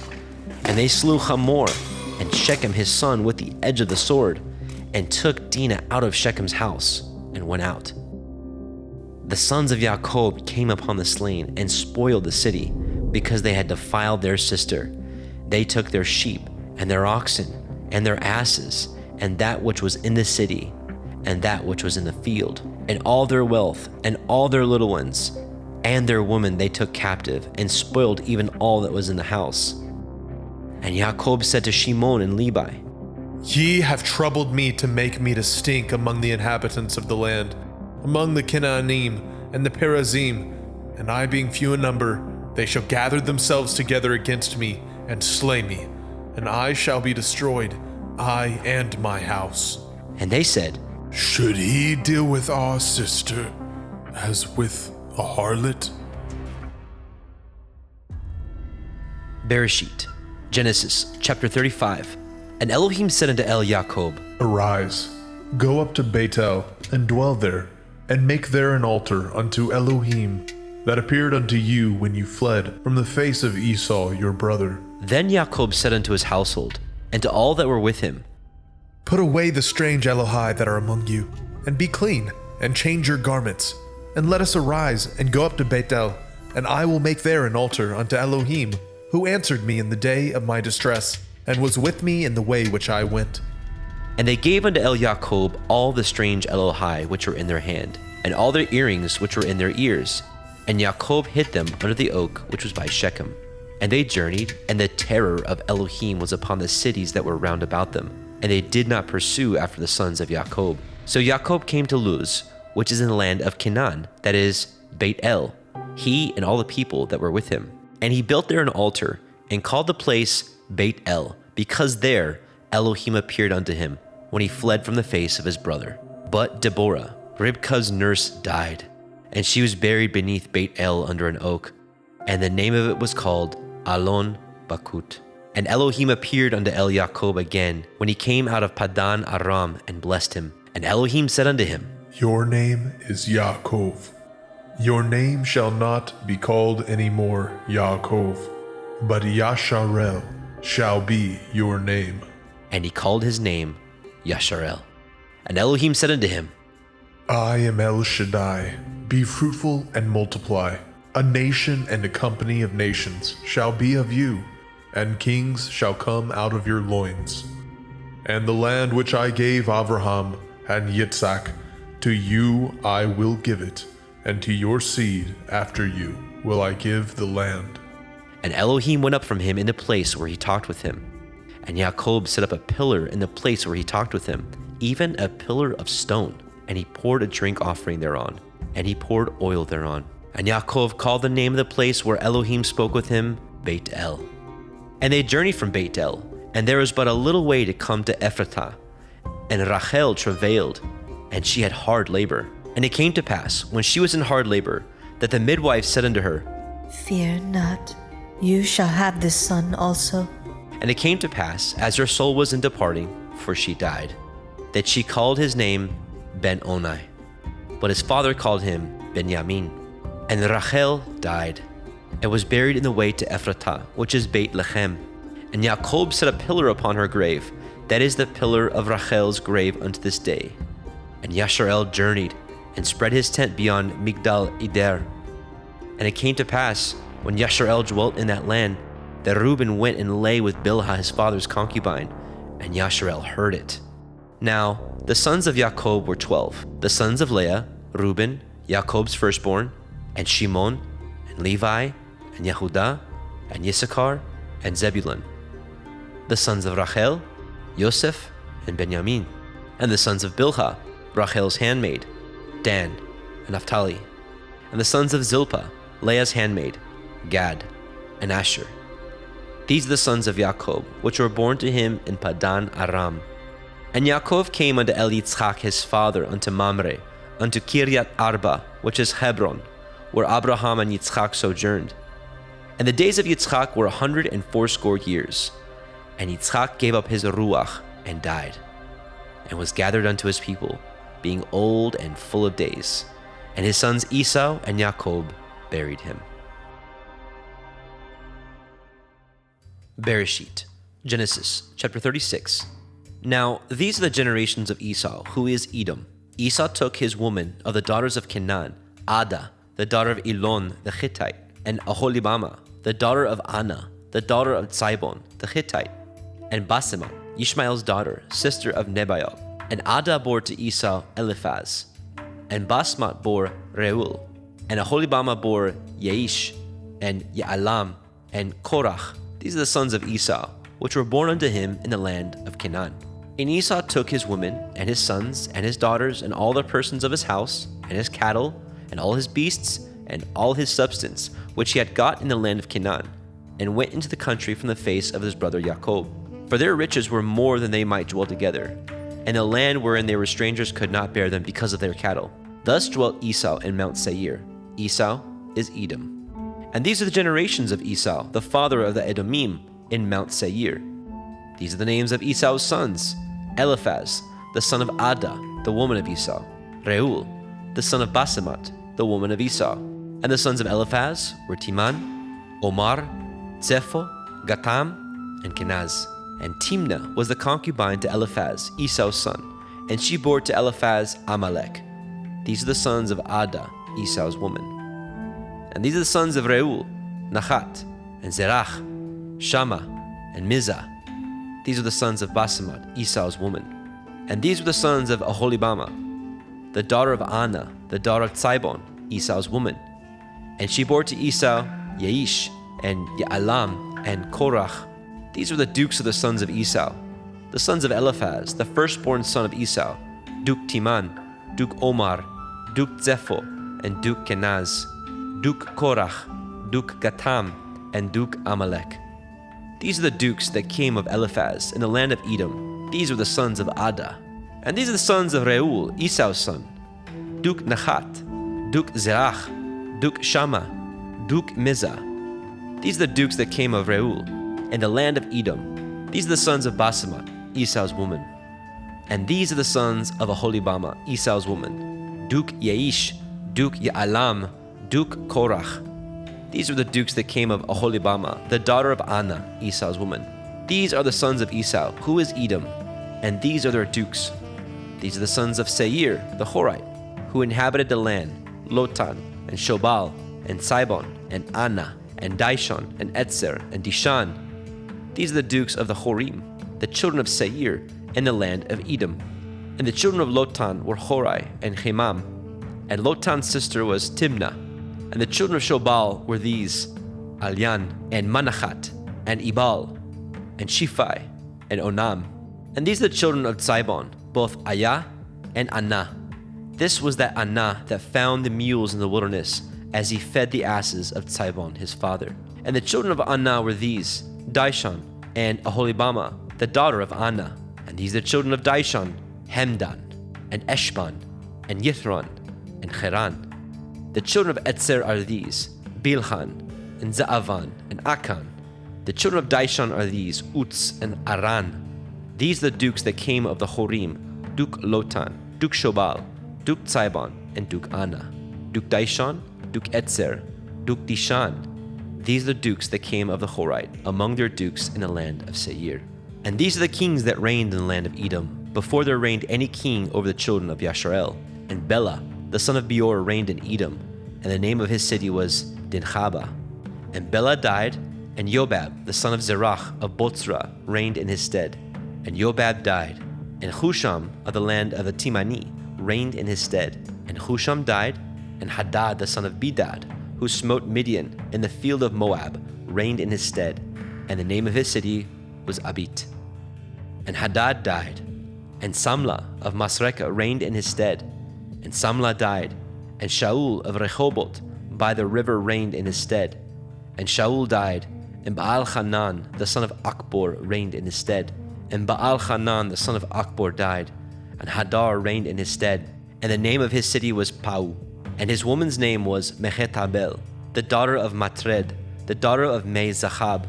And these are the names of the dukes that came of Esau, according to their families, after their places, by their names: Duke Timnah, Duke Alia, Duke Yechet, Duke Aholibama, Duke Elah, Duke Pinon, Duke Kenaz, Duke Timan, Duke Mitzbar, Duke Magdiel, Duke Iram. These be the dukes of Edom, according to their habitations, in the land of their possession. He is Esau, the father of the Edomim. Bereshit, Genesis, chapter 37. And Yaakov dwelt in the land wherein his father was a stranger, in the land of Canaan. These are the generations of Yaakov. Yosef, being 17 years old, was feeding the flock with his brethren, and the lad was with the sons of Bilhah, and the sons of Zilpah, his father's women. And Yosef brought unto his father their evil report. Now Yasharel loved Yosef more than all his children, because he was the son of his old age, and he made him a coat of many colors. And when his brethren saw that their father loved him more than all his brethren, they hated him, and could not speak peaceably unto him. And Yosef dreamed a dream, and he told it to his brethren, and they hated him yet the more. And he said unto them, Hear, I pray you, this dream which I have dreamt. For behold, we were binding sheaves in the field, and lo, my sheaf arose, and stood upright, and behold, your sheaves stood round about, and made obeisance to my sheaf. And his brethren said unto him, Shall you indeed reign over us, or shall you indeed have dominion over us? And they hated him yet the more for his dreams and for his words. And he dreamed yet another dream, and told it his brethren, and said, Behold, I have dreamed a dream more. And behold, the sun and the moon and the 11 stars made obeisance to me. And he told it to his father and to his brethren. And his father rebuked him, and said unto him, What is this dream that you have dreamed? Shall I and your mother and your brethren indeed come to bow down ourselves to you, to the earth? And his brethren envied him, but his father observed the saying. And his brethren went to feed their father's flock in Shechem. And Yasharel said unto El Yosef, Do not your brethren feed the flock in Shechem? Come, and I will send you unto them. And he said to him, Here am I. And he said to him, Go, I pray you, and see whether it be well with your brethren, and well with the flocks, and bring me word again. So he sent him out to the valley of Hebron, and he came to Shechem. And a certain man found him, and behold, he was wandering in the field. And the man asked him, saying, What do you seek? And he said, I seek my brethren. Tell me, I pray you, where they feed their flocks. And the man said, They are departed hence, for I heard them say, Let us go to Dothan. And Joseph went after his brethren, and found them in Dothan. And when they saw him afar off, even before he came near unto them, they conspired against him to slay him. And they said one to another, Behold, this dreamer comes. Come now, therefore, and let us slay him, and cast him into some pit, and we will say, Some evil beast has devoured him, and we shall see what will become of his dreams. And Reuben heard it, and he delivered him out of their hands, and said, Let us not kill him. And Reuben said unto them, Shed no blood, but cast him into this pit that is in the wilderness, and lay no hand upon him, that he might rid him out of their hands, to deliver him to his father again. And it came to pass, when Joseph was come unto his brethren, that they stripped Joseph out of his coat of many colors that was on him. And they took him, cast him into a pit, and the pit was empty. There was no water in it, and they sat down to eat bread. And they lifted up their eyes and looked, and behold, a company of Ishmaelim came from Gilead, with their camels bearing spicery and balm and myrrh, going to carry it down to Mitzrayim. And Yahudah said unto his brethren, What profit is it if we slay our brother, and conceal his blood? Come, let us sell him to the Ishmaelim, and let not our hands be upon him, for he is our brother and our flesh. And his brethren were content. Then there passed by Midianim merchantmen, and they drew and lifted up Joseph out of the pit, and sold Joseph to the Ishmaelim for 20 pieces of silver. And they brought Joseph into Mitzrayim. And Reuben returned into the pit, and behold, Joseph was not in the pit. And he rent his clothes. And he returned to his brethren and said, The child is not, and I, whither shall I go? And they took Joseph's coat, and killed a kid of the goats, and dipped the coat in the blood. And they sent the coat of many colors. And they brought it to their father and said, This we have found.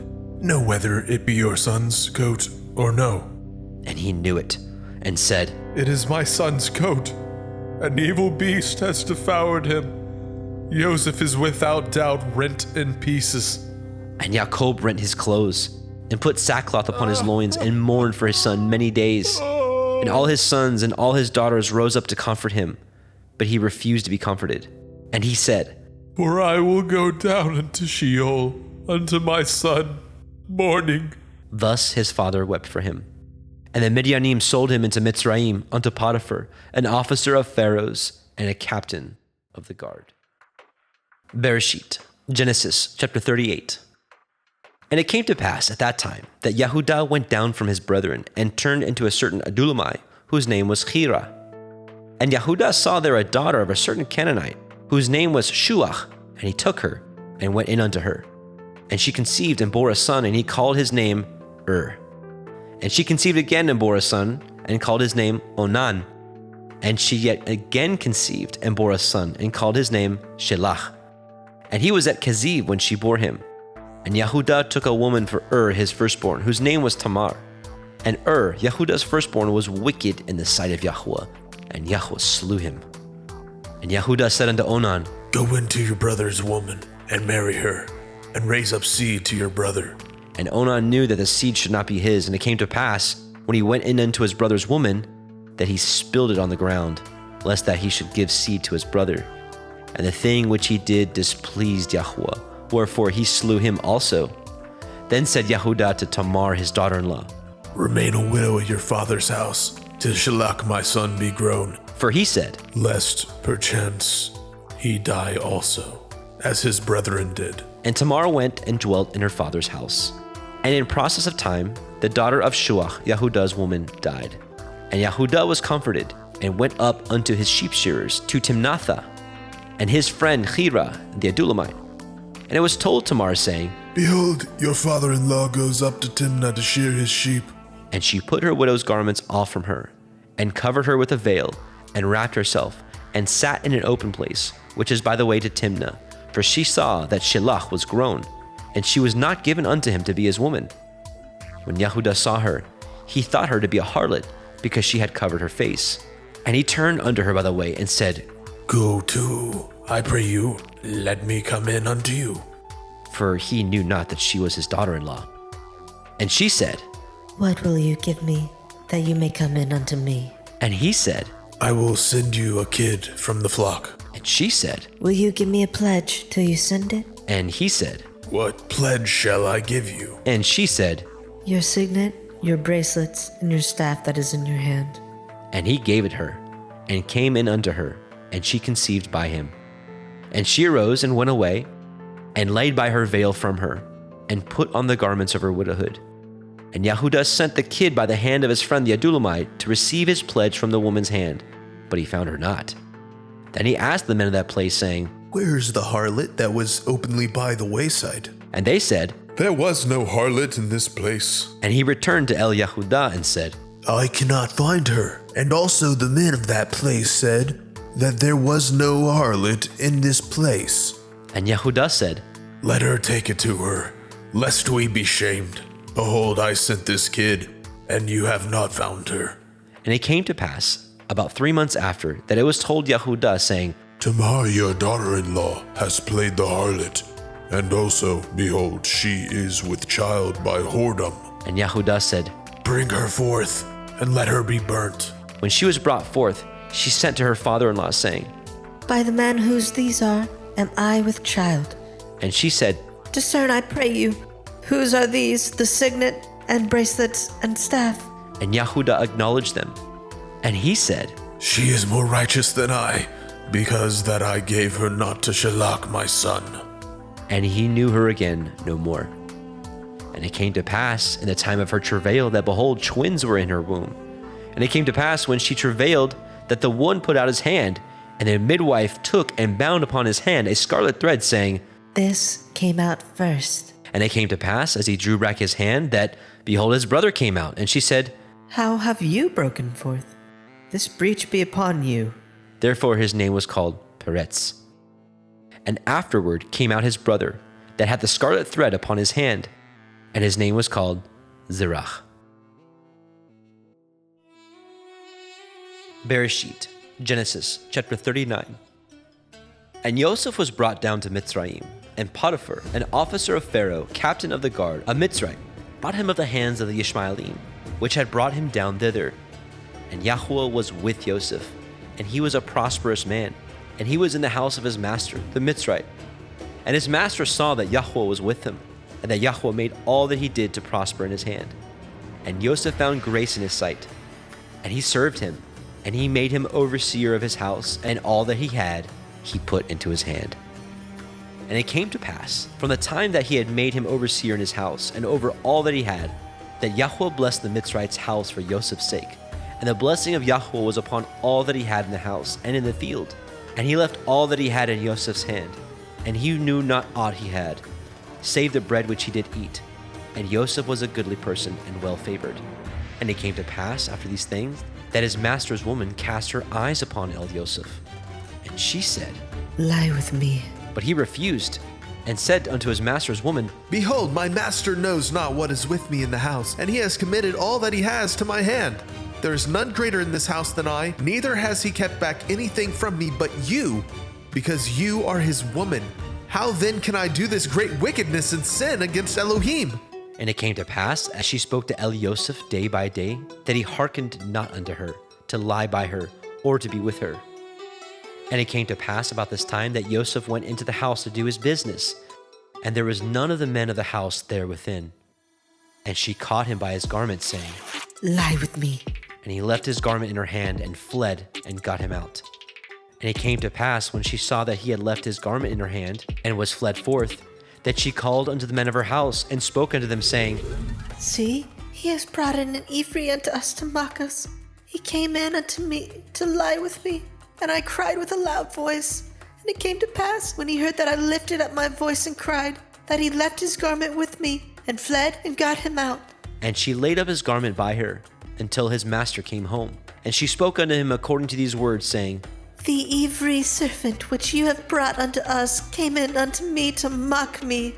And it came to pass, as I lifted up my voice and cried, that he left his garment with me and fled out. And it came to pass, when his master heard the words of his woman, which she spoke unto him, saying, After this did your servant to me, that his wrath was kindled.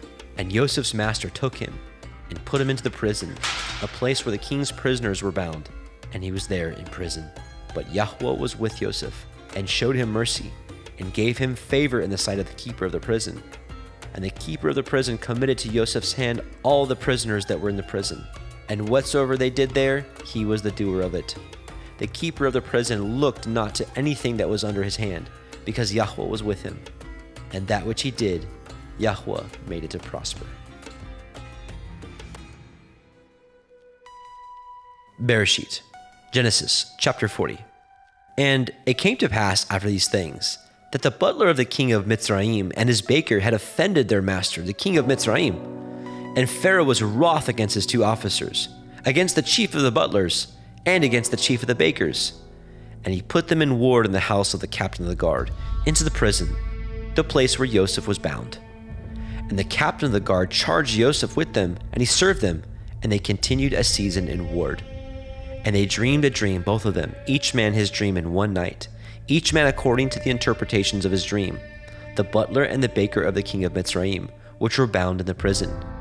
And Joseph came in unto them in the morning, and looked upon them, and behold, they were sad. And he asked Pharaoh's officers that were with him in the ward of his master's house, saying, Wherefore look ye so sadly today? And they said unto him, We have dreamed a dream, and there is no interpreter of it. And Joseph said unto them, Do not interpretations belong to Elohim? Tell me them, I pray you. And the chief butler told his dream to Joseph, and said to him, In my dream, behold, a vine was before me, and in the vine were 3 branches, and it was as though it budded. And her blossoms shot forth, and the clusters thereof brought forth ripe grapes. And Pharaoh's cup was in my hand, and I took the grapes, and pressed them into Pharaoh's cup, and I gave the cup into Pharaoh's hand. And Joseph said unto him, This is the interpretation of it. The 3 branches are 3 days. Yet within 3 days shall Pharaoh lift up your head, and restore you unto your place. And you shall deliver Pharaoh's cup into his hand, after the former manner when you were his butler. But think on me when it shall be well with you, and show kindness, I pray you, unto me, and make mention of me unto Pharaoh, and bring me out of this house. For indeed I was stolen out of the land of the Ivrim, and here also have I done nothing that they should put me into the dungeon. When the chief baker saw that the interpretation was good, he said unto Yosef, I was also in my dream, and behold, I had 3 white baskets on my head. And in the uppermost basket there was of all manner of baked meats for Pharaoh. And the birds did eat them out of the basket upon my head. And Joseph answered and said, This is the interpretation thereof. The 3 baskets are 3 days. Yet within 3 days shall Pharaoh lift up your head from off you, and shall hang you on a tree, and the birds shall eat your flesh from off you. And it came to pass on the 3rd day, which was Pharaoh's birthday, that he made a feast unto all his servants, and he lifted up the head of the chief butler and of the chief baker among his servants. And he restored the chief butler unto his butlership again, and he gave the cup into Pharaoh's hand. But he hanged the chief baker, as Joseph had interpreted to them. Yet did not the chief butler remember Joseph, but forgot him. Bereshit, Genesis chapter 41. And it came to pass at the end of 2 full years, that Pharaoh dreamed, and behold, he stood by the river. And behold, there came up out of the river 7 well-favored kine, and fat-fleshed, and they fed in a meadow. And behold, 7 other kine came up after them out of the river, ill-favored and lean-fleshed, and stood by the other kine upon the brink of the river. And the ill-favored and the lean-fleshed kine did eat up the 7 well-favored and fat kine. So Pharaoh awoke, and he slept, and dreamed the 2nd time.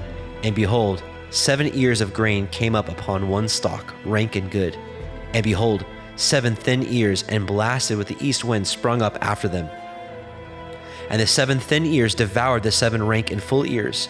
And Pharaoh awoke, and behold, it was a dream. And it came to pass in the morning that his ruach was troubled, and he sent and called for all the magicians of Mitzrayim, and all the wise men thereof. And Pharaoh told them his dream, but there was none that could interpret them unto Pharaoh. Then spoke the chief butler unto Pharaoh, saying, I do remember my faults this day. Pharaoh was wroth with his servants, and put me in ward in the captain of the guard's house, both me and the chief baker. And we dreamed a dream in one night, I and he. And we dreamed each man according to the interpretation of his dream. And there was there with us a young man, an Ivri, servant to the captain of the guard. And we told him, and he interpreted to us our dreams. To each man according to his dream he did interpret. And it came to pass as he interpreted to us, so it was. Me he restored unto my office, and him he hanged. Then Pharaoh sent and called Joseph, and they brought him hastily out of the dungeon. And he shaved himself, and changed his raiment, and came in unto Pharaoh. And Pharaoh said unto Joseph, I have a dream, and there is none that can interpret it. And I have heard say of you, that you can understand a dream to interpret it. And Joseph answered Pharaoh, saying, It is not in me. Elohim shall give Pharaoh an answer of peace. And Pharaoh said unto Joseph, In my dream, behold, I stood upon the bank of the river, and behold, there came up out of the river 7 kine, fat-fleshed and well-favored. And they fed in a meadow, and behold, 7 other kine came up after them, poor and ill-favored, and lean-fleshed, such as I never saw in all the land of Mitzrayim for badness. And the lean and the ill-favored kine did eat up the first 7 fat kine. And when they had eaten them up, it could not be known that they had eaten them, but they were still ill-favored, as at the beginning. So I awoke. And I saw in my dream, and behold, 7 ears came up on one stalk, full and good. And behold, 7 ears withered thin, and blasted with the east wind, and sprung up after them. And the thin ears devoured the 7 good ears. And I told this unto the magicians, but there was none that could declare it to me. And Joseph said unto Pharaoh, The dream of Pharaoh is one. Elohim has showed Pharaoh what he is about to do. The 7 good kind are 7 years, and the 7 good ears are 7 years. The dream is one. And the 7 thin and ill-favored kind that came up after them are 7 years, and the 7 empty ears blasted with the east wind shall be 7 years of famine. This is the thing which I have spoken unto Pharaoh. What Elohim is about to do, he shows unto Pharaoh. Behold, there comes 7 years of great plenty throughout all the land of Mitzrayim. And there shall arise after them 7 years of famine, and all the plenty shall be forgotten in the land of Mitzrayim, and the famine shall consume the land. And the plenty shall not be known in the land by reason of that famine following, for it shall be very grievous. And for that the dream was doubled unto Pharaoh twice. It is because the thing is established by Elohim, and Elohim will shortly bring it to pass. Now therefore let Pharaoh look out a man discreet and wise, and set him over the land of Mitzrayim. Let Pharaoh do this, and let him appoint officers over the land, and take up the 5th part of the land of Mitzrayim in the 7 plenteous years. And let them gather all the food of those good years that come, and lay up grain under the hand of Pharaoh, and let them guard food in the cities. And that food shall be forestored to the land against the 7 years of famine, which shall be in the land of Mitzrayim, that the land perish not through the famine. And the thing was good in the eyes of Pharaoh, and in the eyes of all his servants. And Pharaoh said unto his servants, Can we find such as one as this, a man in whom the Ruach Elohim is? And Pharaoh said unto Joseph, For as much as Elohim has showed you all this, there is none so discreet and wise as you are. You shall be over my house, and according to your word shall all my people be ruled. Only in the throne will I be greater than you. And Pharaoh said unto Joseph, See, I have set you over all the land of Mitzrayim. And Pharaoh took off his ring from his hand, and put it upon Joseph's hand, and arrayed him in vestures of fine linen, and put a gold chain about his neck. And he made him to ride in the second chariot which he had. And they cried before him, Bow the knee! And he made him ruler over all the land of Mitzrayim. And Pharaoh said unto Yosef, I am Pharaoh, and without you shall no man lift up his hand, or his foot in all the land of Mitzrayim. And Pharaoh called Yosef's name Zophnath Paneach. And he gave him to be his woman Asenath, the daughter of Potipherah, priest of On. And Yosef went out over all the land of Mitzrayim. And Yosef was 30 years old when he stood before Pharaoh, king of Mitzrayim. And Yosef went out from the presence of Pharaoh, and went throughout all the land of Mitzrayim. And in the 7 plenteous years the earth brought forth by handfuls. And he gathered up all the food of the 7 years, which were in the land of Mitzrayim, and laid up the food in the cities. The food of the field, which was round about every city, he laid up in the same. And Yosef gathered grain as the sand of the sea, very much, until he left numbering, for it was without number. And unto Yosef were born 2 sons before the years of famine, which Asenath, the daughter of Potipherah, priest of On, bore unto him. And Yosef called the name of the firstborn Manasseh. For Elohim, said he, has made me forget all my toil and all my father's house. And the name of the second called he Ephraim. For Elohim has caused me to be fruitful in the land of my affliction. And the 7 years of plenteousness that was in the land of Mitzrayim were ended. And the 7 years of famine began to come, according as Yosef had said, and the famine was in all the lands. But in all the land of Mitzrayim there was bread. And when all the land of Mitzrayim was famished, the people cried to Pharaoh for bread. And Pharaoh said unto all the Mitzrayim, Go unto Joseph, what he says to you, do. And the famine was over all the face of the earth. And Yosef opened all the storehouses, and sold unto the Mitzrayim. And the famine waxed sore in the land of Mitzrayim. And all the countries came into Mitzrayim to El Yosef for to buy grain, because that the famine was so sore in all the lands. Bereshit, Genesis, chapter 42. Now, when Yaakov saw that there was grain in Mitzrayim, Yaakov said unto his sons, Why do ye look one upon another? And he said, Behold, I have heard that there is grain in Mitzrayim. Get you down thither, and buy for us from thence, that we may live and not die. And Joseph's 10 brethren went down to buy grain in Mitzrayim. But Benjamin, Joseph's brother, Yaakov, sent not with his brethren, for he said, Lest perchance mischief befall him. And the sons of Yasharel came to buy grain among those that came, for the famine was in the land of Canaan. And Joseph was the governor over the land. And he it was that sold to all the people of the land. And Joseph's brethren came and bowed down themselves before him with their faces to the earth. And Joseph saw his brethren, and he knew them, but he made himself strange unto them, and spoke roughly unto them. And he said unto them, Whence come ye? And they said, From the land of Canaan, to buy food. And Joseph knew his brethren, but they knew not him.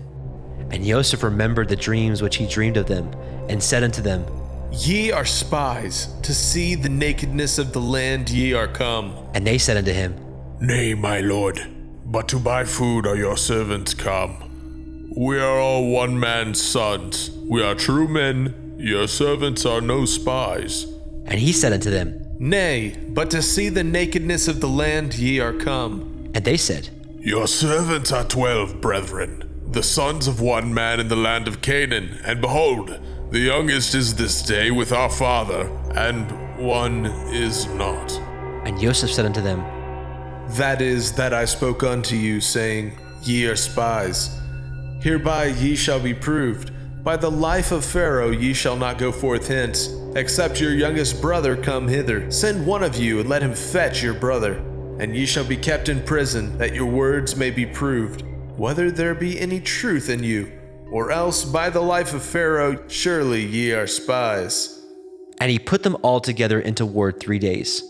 And Joseph said unto them the 3rd day, This do and live, for I fear Elohim. If ye be true men, let one of your brethren be bound in the house of your prison. Go ye, carry grain for the famine of your houses. But bring your youngest brother unto me. So shall your words be verified, and ye shall not die. And they did so. And they said one to another, We are truly guilty concerning our brother, in that we saw the anguish of his soul when he besought us, and we would not hear. Therefore is this distress come upon us. And Reuben answered them, saying, Spoke I not unto you, saying, Do not sin against the child, and ye would not hear? Therefore, behold, also his blood is required.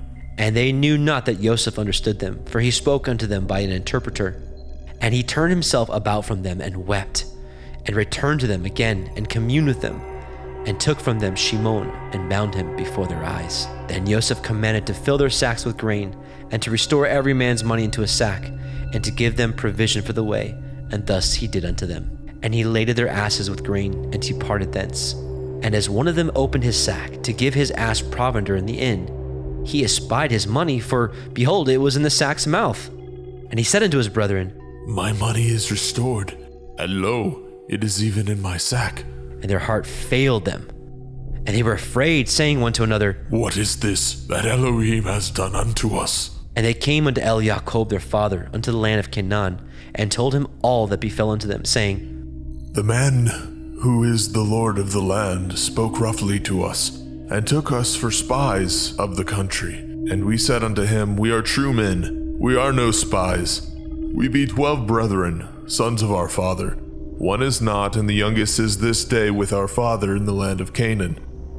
And the man, the Lord of the country, said unto us, Hereby shall I know that ye are true men. Leave one of your brethren here with me, and take food for the famine of your households, and be gone. And bring your youngest brother unto me. Then shall I know that ye are no spies, but that ye are true men.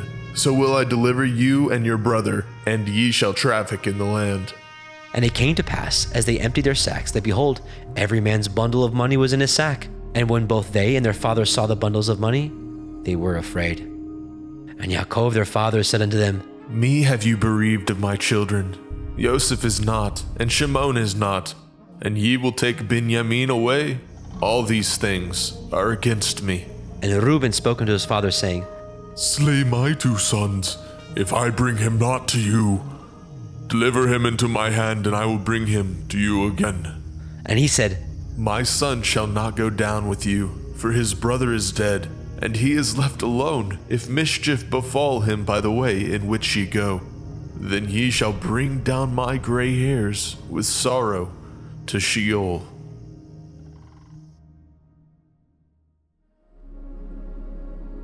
Bereshit, Genesis chapter 43. And the famine was sore in the land. And it came to pass, when they had eaten up the grain which they had brought out of Mitzrayim, their father said unto them, Go again, buy us a little food. And Yehudah spoke unto him, saying, The man did solemnly protest unto us, saying, Ye shall not see my face, except your brother be with you. If you will send our brother with us, we will go down and buy you food. But if you will not send him, we will not go down. For the man said unto us, Ye shall not see my face, except your brother be with you. And Yashrael said, Wherefore dealt ye so ill with me, as to tell the man whether ye had yet a brother? And they said, The man asked us straightly of our state and of our kindred, saying, Is your father yet alive? Have ye another brother? We told him according to the tenor of these words. Could we certainly know that he would say, Bring your brother down? And Yehudah said unto Yashrael his father, Send the lad with me, and we will arise and go, that we may live and not die. Both we and you, and also our little ones. I will be surety for him. Of my hand shall you require him. If I bring him not unto you, and set him before you, then let me bear the blame forever. For except we had lingered, surely now we had returned this second time. And their father Yashrael said unto them, If it must be so now, do this, take of the best fruits of the land in your vessels, and carry down the man a present, a little balm and a little honey, spices and myrrh, nuts and almonds, and take double money in your hand, and the money that was brought again in the mouth of your sacks, carry it again in your hand, perchance it was an oversight. Take also your brother, and arise, go again unto the man, and El Shaddai give you mercy before the man. that he may send away your brother and Benjamin. If I be bereaved of my children, I am bereaved. And the men took that present, and they took double money in their hand, and Benjamin, and rose up and went down to Mitzrayim, and stood before Joseph. And when Joseph saw Benjamin with them, he said to the ruler of his house, Bring these men home, and slay, and make ready, for these men shall dine with me at noon. And the man did as Joseph bade, and the man brought the men into Joseph's house. And the men were afraid, because they were brought into Joseph's house, and they said, Because of the money that was returned in our sacks at the first time are we brought in, that he may seek occasion against us, and fall upon us, and take us for bondmen and our asses.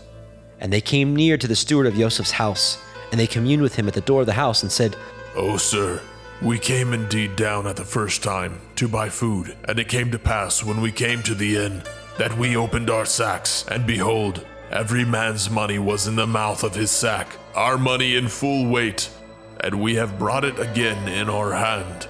And other money have we brought down in our hands. To buy food, we cannot tell who put our money in our sacks. And he said, Peace be to you. Fear not, your Elohim and the Elohim of your father has given you treasure in your sacks. I had your money. And he brought Shimon out unto them. And the man brought the men into Joseph's house, and gave them water, and they washed their feet, and he gave their asses provender.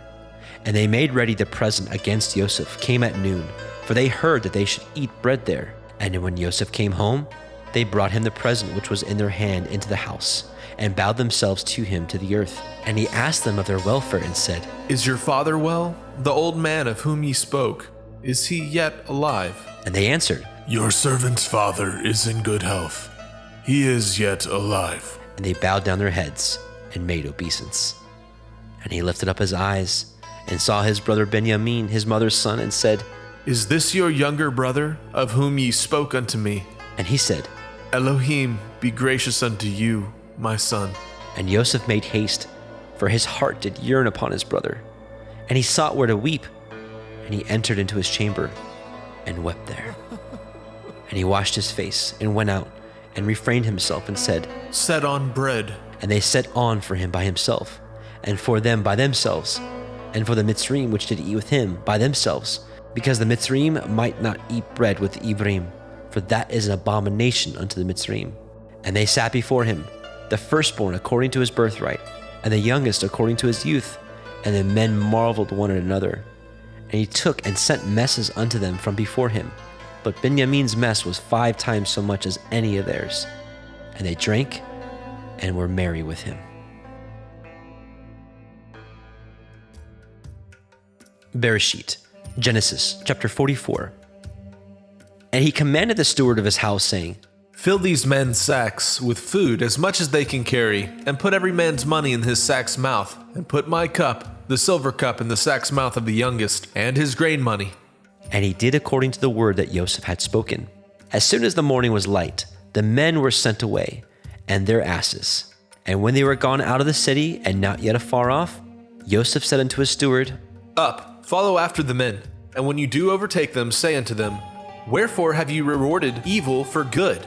Is not this which my Lord drinks, and whereby indeed he divines? Ye have done evil in so doing. And he overtook them, and he spoke unto them these same words. And they said unto him, Wherefore says my Lord these words?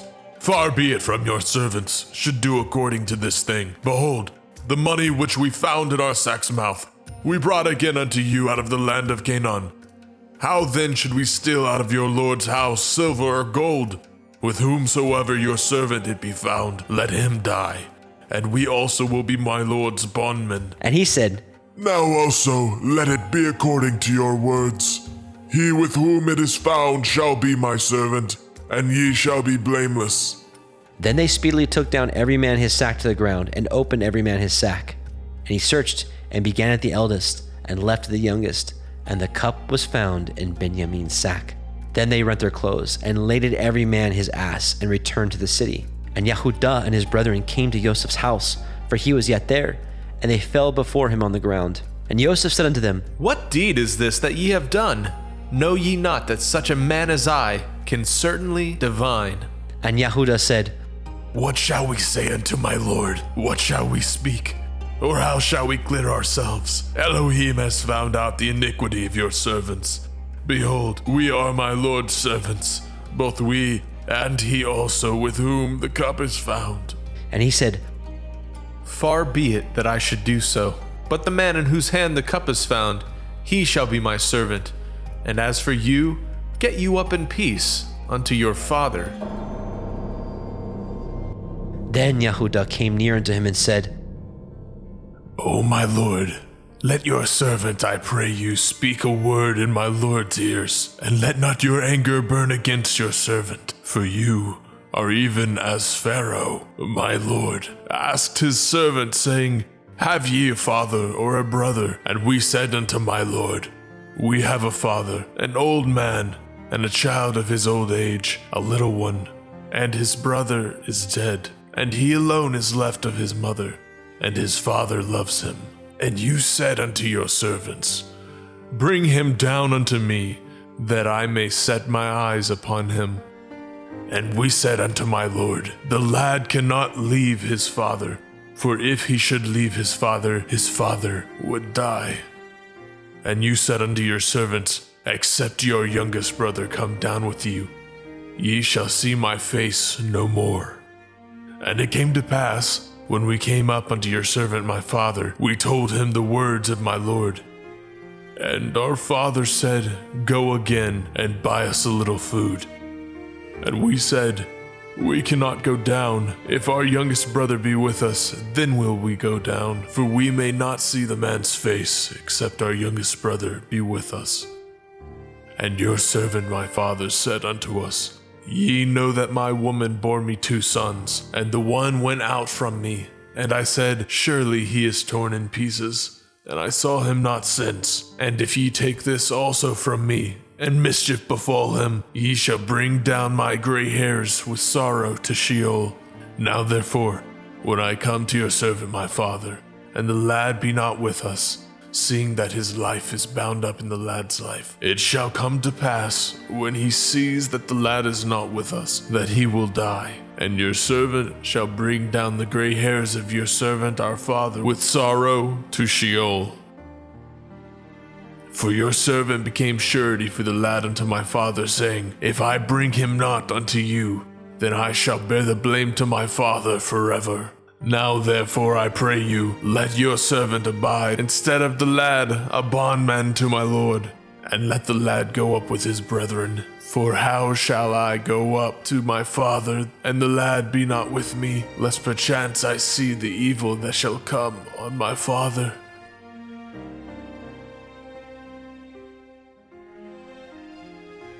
Bereshit, Genesis chapter 45. Then Joseph could not refrain himself before all them that stood by him, and he cried, Cause every man to go out from me. And there stood no man with him, while Joseph made himself known unto his brethren. And he wept aloud, and the Mitzrayim in the house of Pharaoh heard. And Joseph said unto his brethren, I am Joseph.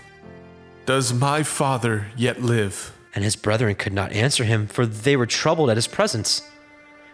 And Joseph said unto his brethren, Come near to me, I pray you. And they came near. And he said, I am Joseph your brother, whom ye sold into Mitzrayim.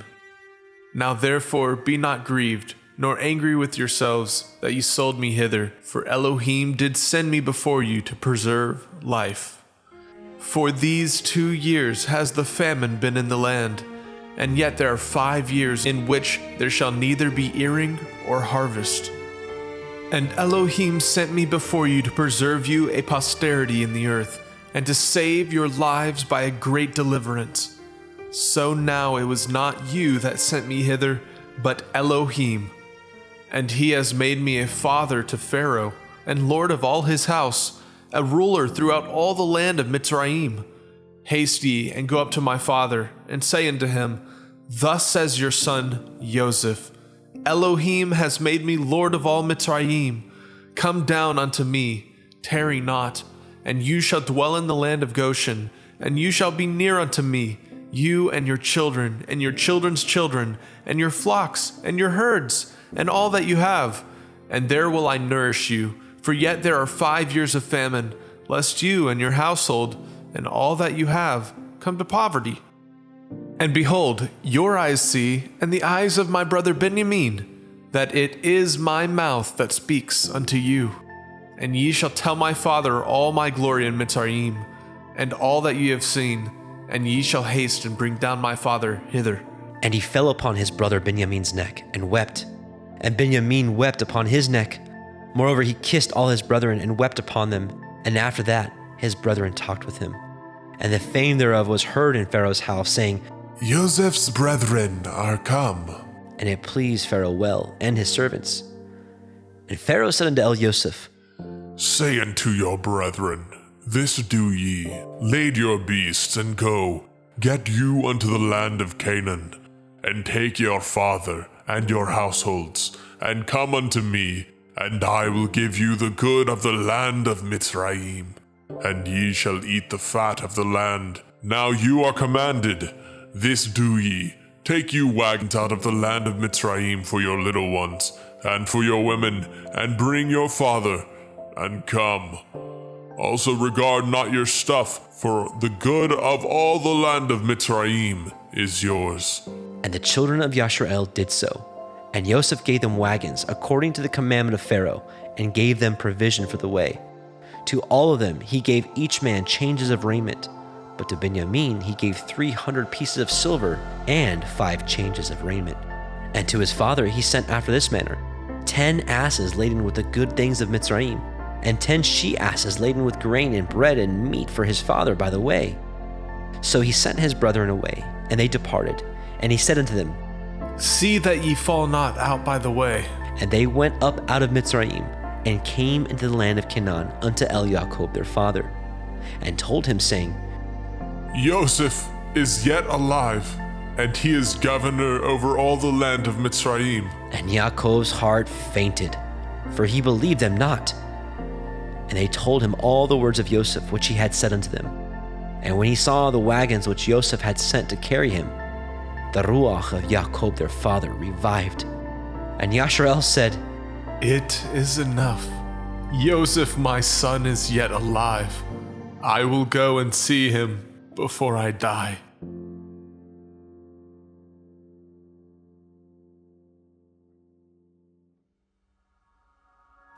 Bereshit, Genesis chapter 46. And Yashrael took his journey with all that he had, and came to Beersheba, and offered sacrifices unto the Elohim of his father Yitzchak. And Elohim spoke unto Yashrael in the visions of the night, and said, Yaakov, Yaakov. And he said, Here am I. And he said, I am El, the Elohai of your father. Fear not to go down into Mitzrayim, for I will there make of you a great nation. I will go down with you into Mitzrayim, and I will also surely bring you up again.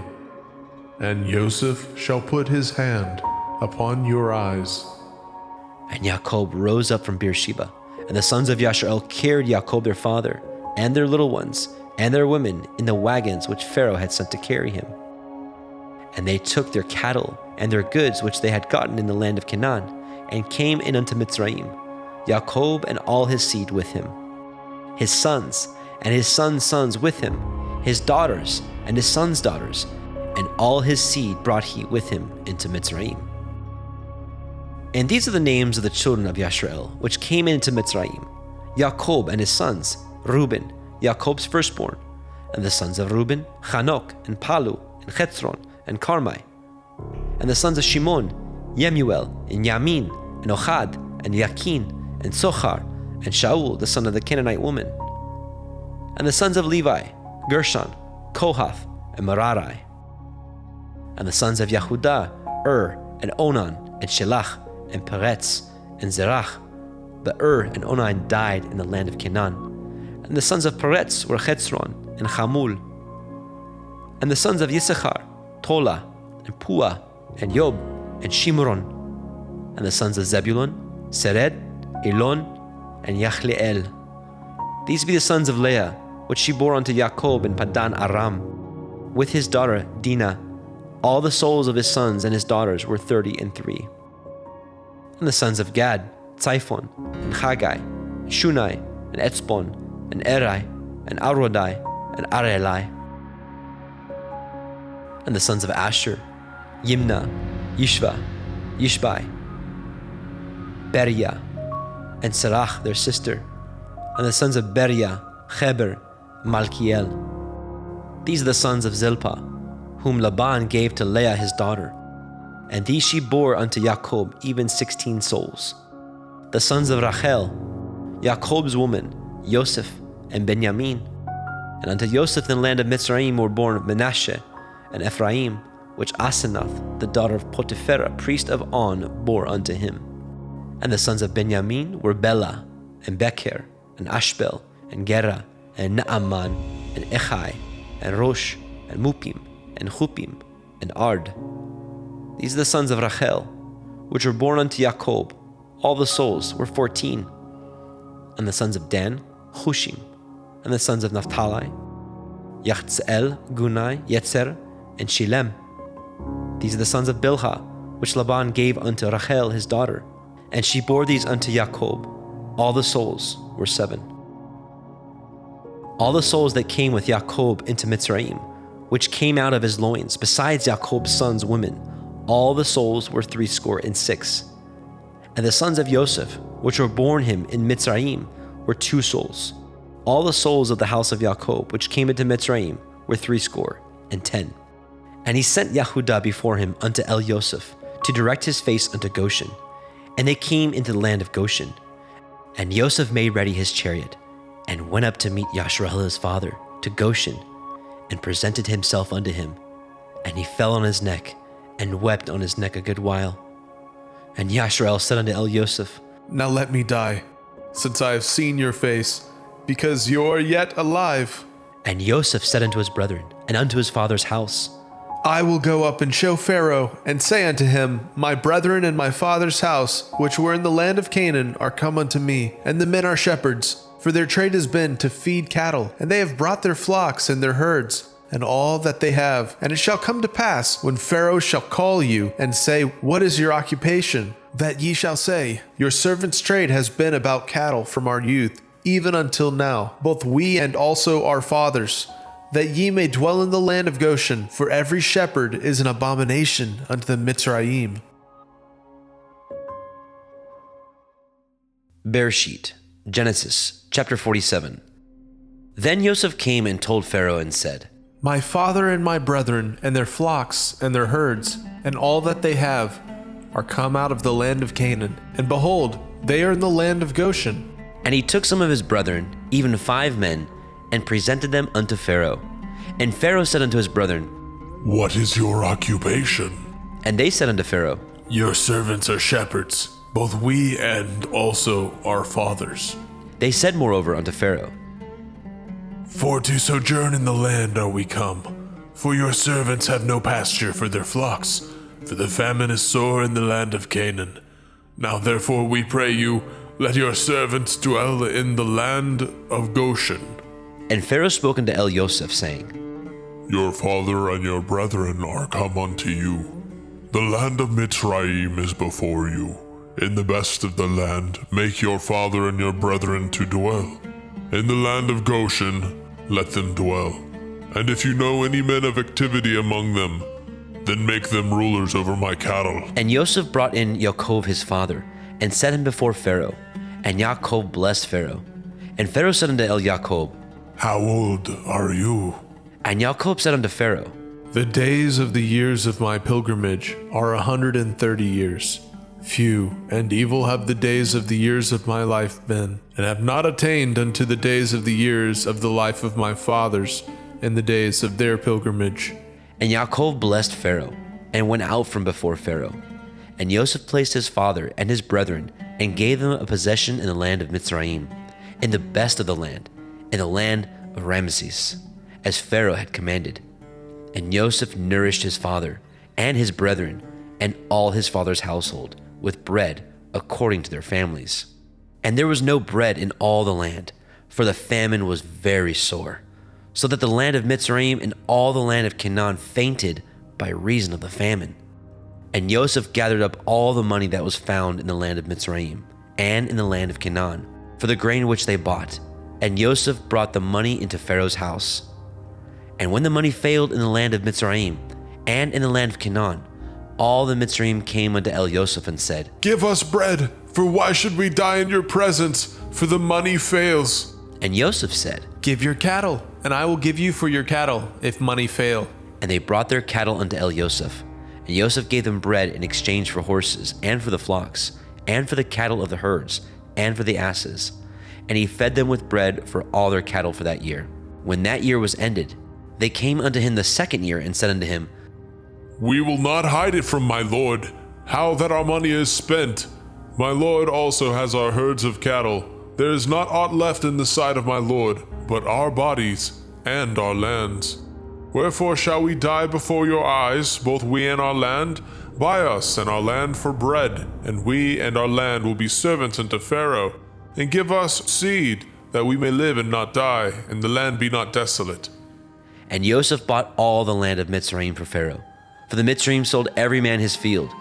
Because the famine prevailed over them, so the land became Pharaoh's. And as for the people, he removed them to cities from the one end of the borders of Mitzrayim even to the other end thereof. Only the land of the priests bought he not, for the priests had a portion assigned them of Pharaoh, and did eat their portion which Pharaoh gave them, wherefore they sold not their lands. Then Joseph said unto the people, Behold, I have bought you this day in your land for Pharaoh. Lo, here is seed for you, and ye shall sow the land. And it shall come to pass in the increase that ye shall give the 5th part unto Pharaoh, and 4 parts shall be your own, for seed of the field, and for your food, and for them of your household, and for food of your little ones. And they said, You've saved our lives. Let us find grace in the sight of my lord, and we will be Pharaoh's servants. And Joseph made it a law over the land of Mitzrayim unto this day, that Pharaoh should have the 5th part, except the land of the priests only, which became not Pharaoh's. And Yasharel dwelt in the land of Mitzrayim, in the country of Goshen, and they had possessions therein, and grew, and multiplied exceedingly. And Jacob lived in the land of Mitzrayim 17 years. So the whole age of Jacob was 147 years. And the time drew nigh that Yasharel must die. And he called his son Joseph, and said unto him, If now I have found grace in your sight, put, I pray you, your hand under my thigh, and deal kindly and truly with me. Bury me not, I pray you, in Mitzrayim, but I will lie with my fathers, and you shall carry me out of Mitzrayim, and bury me in their burying place. And he said, I will do as you have said. And he said, Swear unto me. And he swore unto him. And Yasharel bowed himself upon the bed's head. Bereshit, Genesis, chapter 48. And it came to pass after these things, that one told Joseph, Behold, your father is sick. And he took with him his 2 sons, Manasseh and Ephraim. And one told Jacob and said, Behold, your son Joseph comes unto you. And Yasharel strengthened himself, and sat upon the bed. And Jacob said unto Joseph, El Shaddai appeared unto me at Luz, in the land of Canaan, and blessed me, and said unto me, Behold, I will make you fruitful and multiply you, and will make you a multitude of people, and will give you this land to your seed after you for an everlasting possession. And now your 2 sons, Ephraim and Manasseh, which were born unto you in the land of Mitzrayim, before I came unto you in Mitzrayim, are mine. As Reuben and Shimon, they shall be mine, and your issue, which you beget after them, shall be yours, and shall be called after the name of their brethren in their inheritance. And as for me, when I came from Padan Aram, Rachel died by me in the land of Canaan in the way, when yet there was but a little way to come unto Ephratah, and I buried her there in the way of Ephratah. The same is Bethlehem. And Yasharel beheld Joseph's sons, and said, Who are these? And Joseph said unto his father, They are my sons, whom Elohim has given me in this place. And he said, Bring them, I pray you, unto me, and I will bless them. Now the eyes of Yasharel were dim for age, so that he could not see. And he brought them near unto him, and he kissed them, and embraced them. And Yasharel said unto Joseph, I had thought not to see your face, and lo, Elohim has showed me also your seed. And Joseph brought them out from between his knees, and he bowed himself with his face to the earth. And Joseph took them both, Ephraim in his right hand toward Yashrael's left hand, and Manasseh in his left hand toward Yashrael's right hand, and brought them near unto him.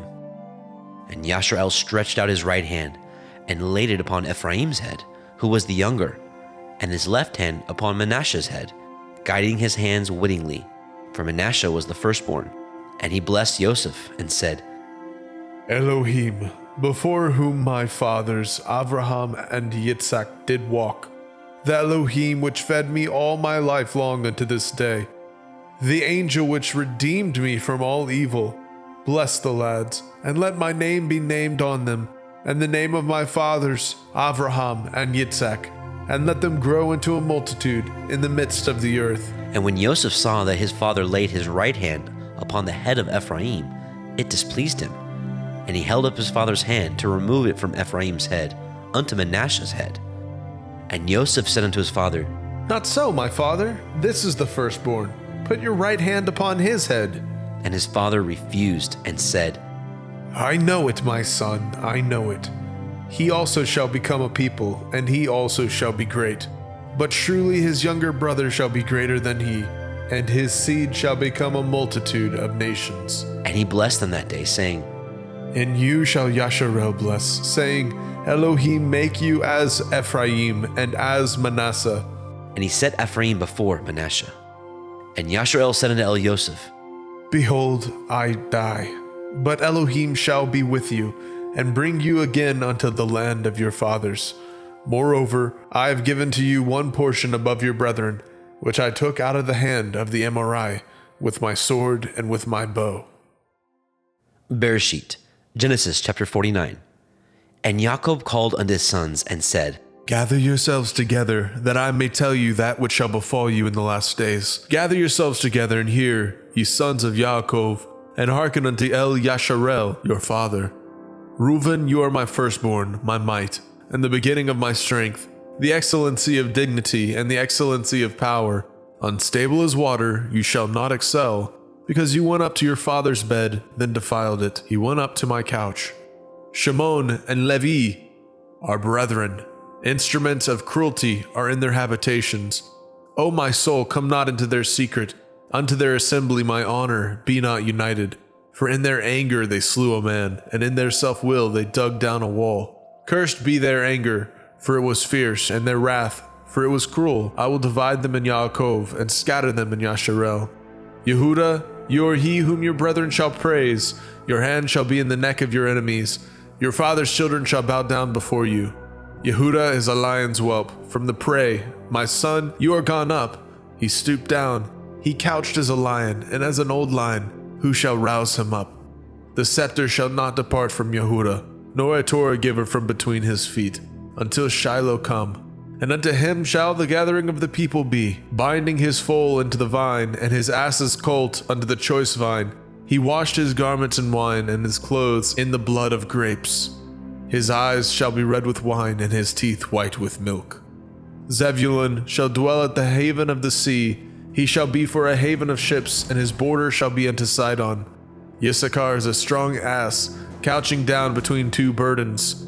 And he saw that the rest was good, and the land that it was pleasant, and bowed his shoulder to bear, and became a servant unto tribute. Dan shall judge his people, as one of the tribes of Yasharel.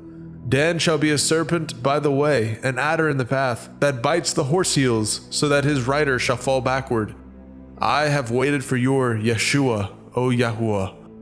Gad, a troop shall overcome him, but he shall overcome at the last. Out of Asher his bread shall be fat, and he shall yield royal dainties.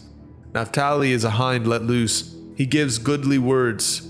Joseph is a fruitful bough, even a fruitful bough by a well, whose branches run over the wall. The archers have sorely grieved him, and shot at him, and hated him. But his bow abode in strength, and the arms of his hands were made strong, by the hands of the mighty Elohim of Yaakov. Even by the Elohim of your father, who shall help you, and by El Shaddai, who shall bless you, with blessings of heaven above, blessings of the deep that lie under, blessings of the breast and of the womb. The blessings of your father have prevailed above the blessings of my progenitors. unto the utmost bound of the everlasting hills.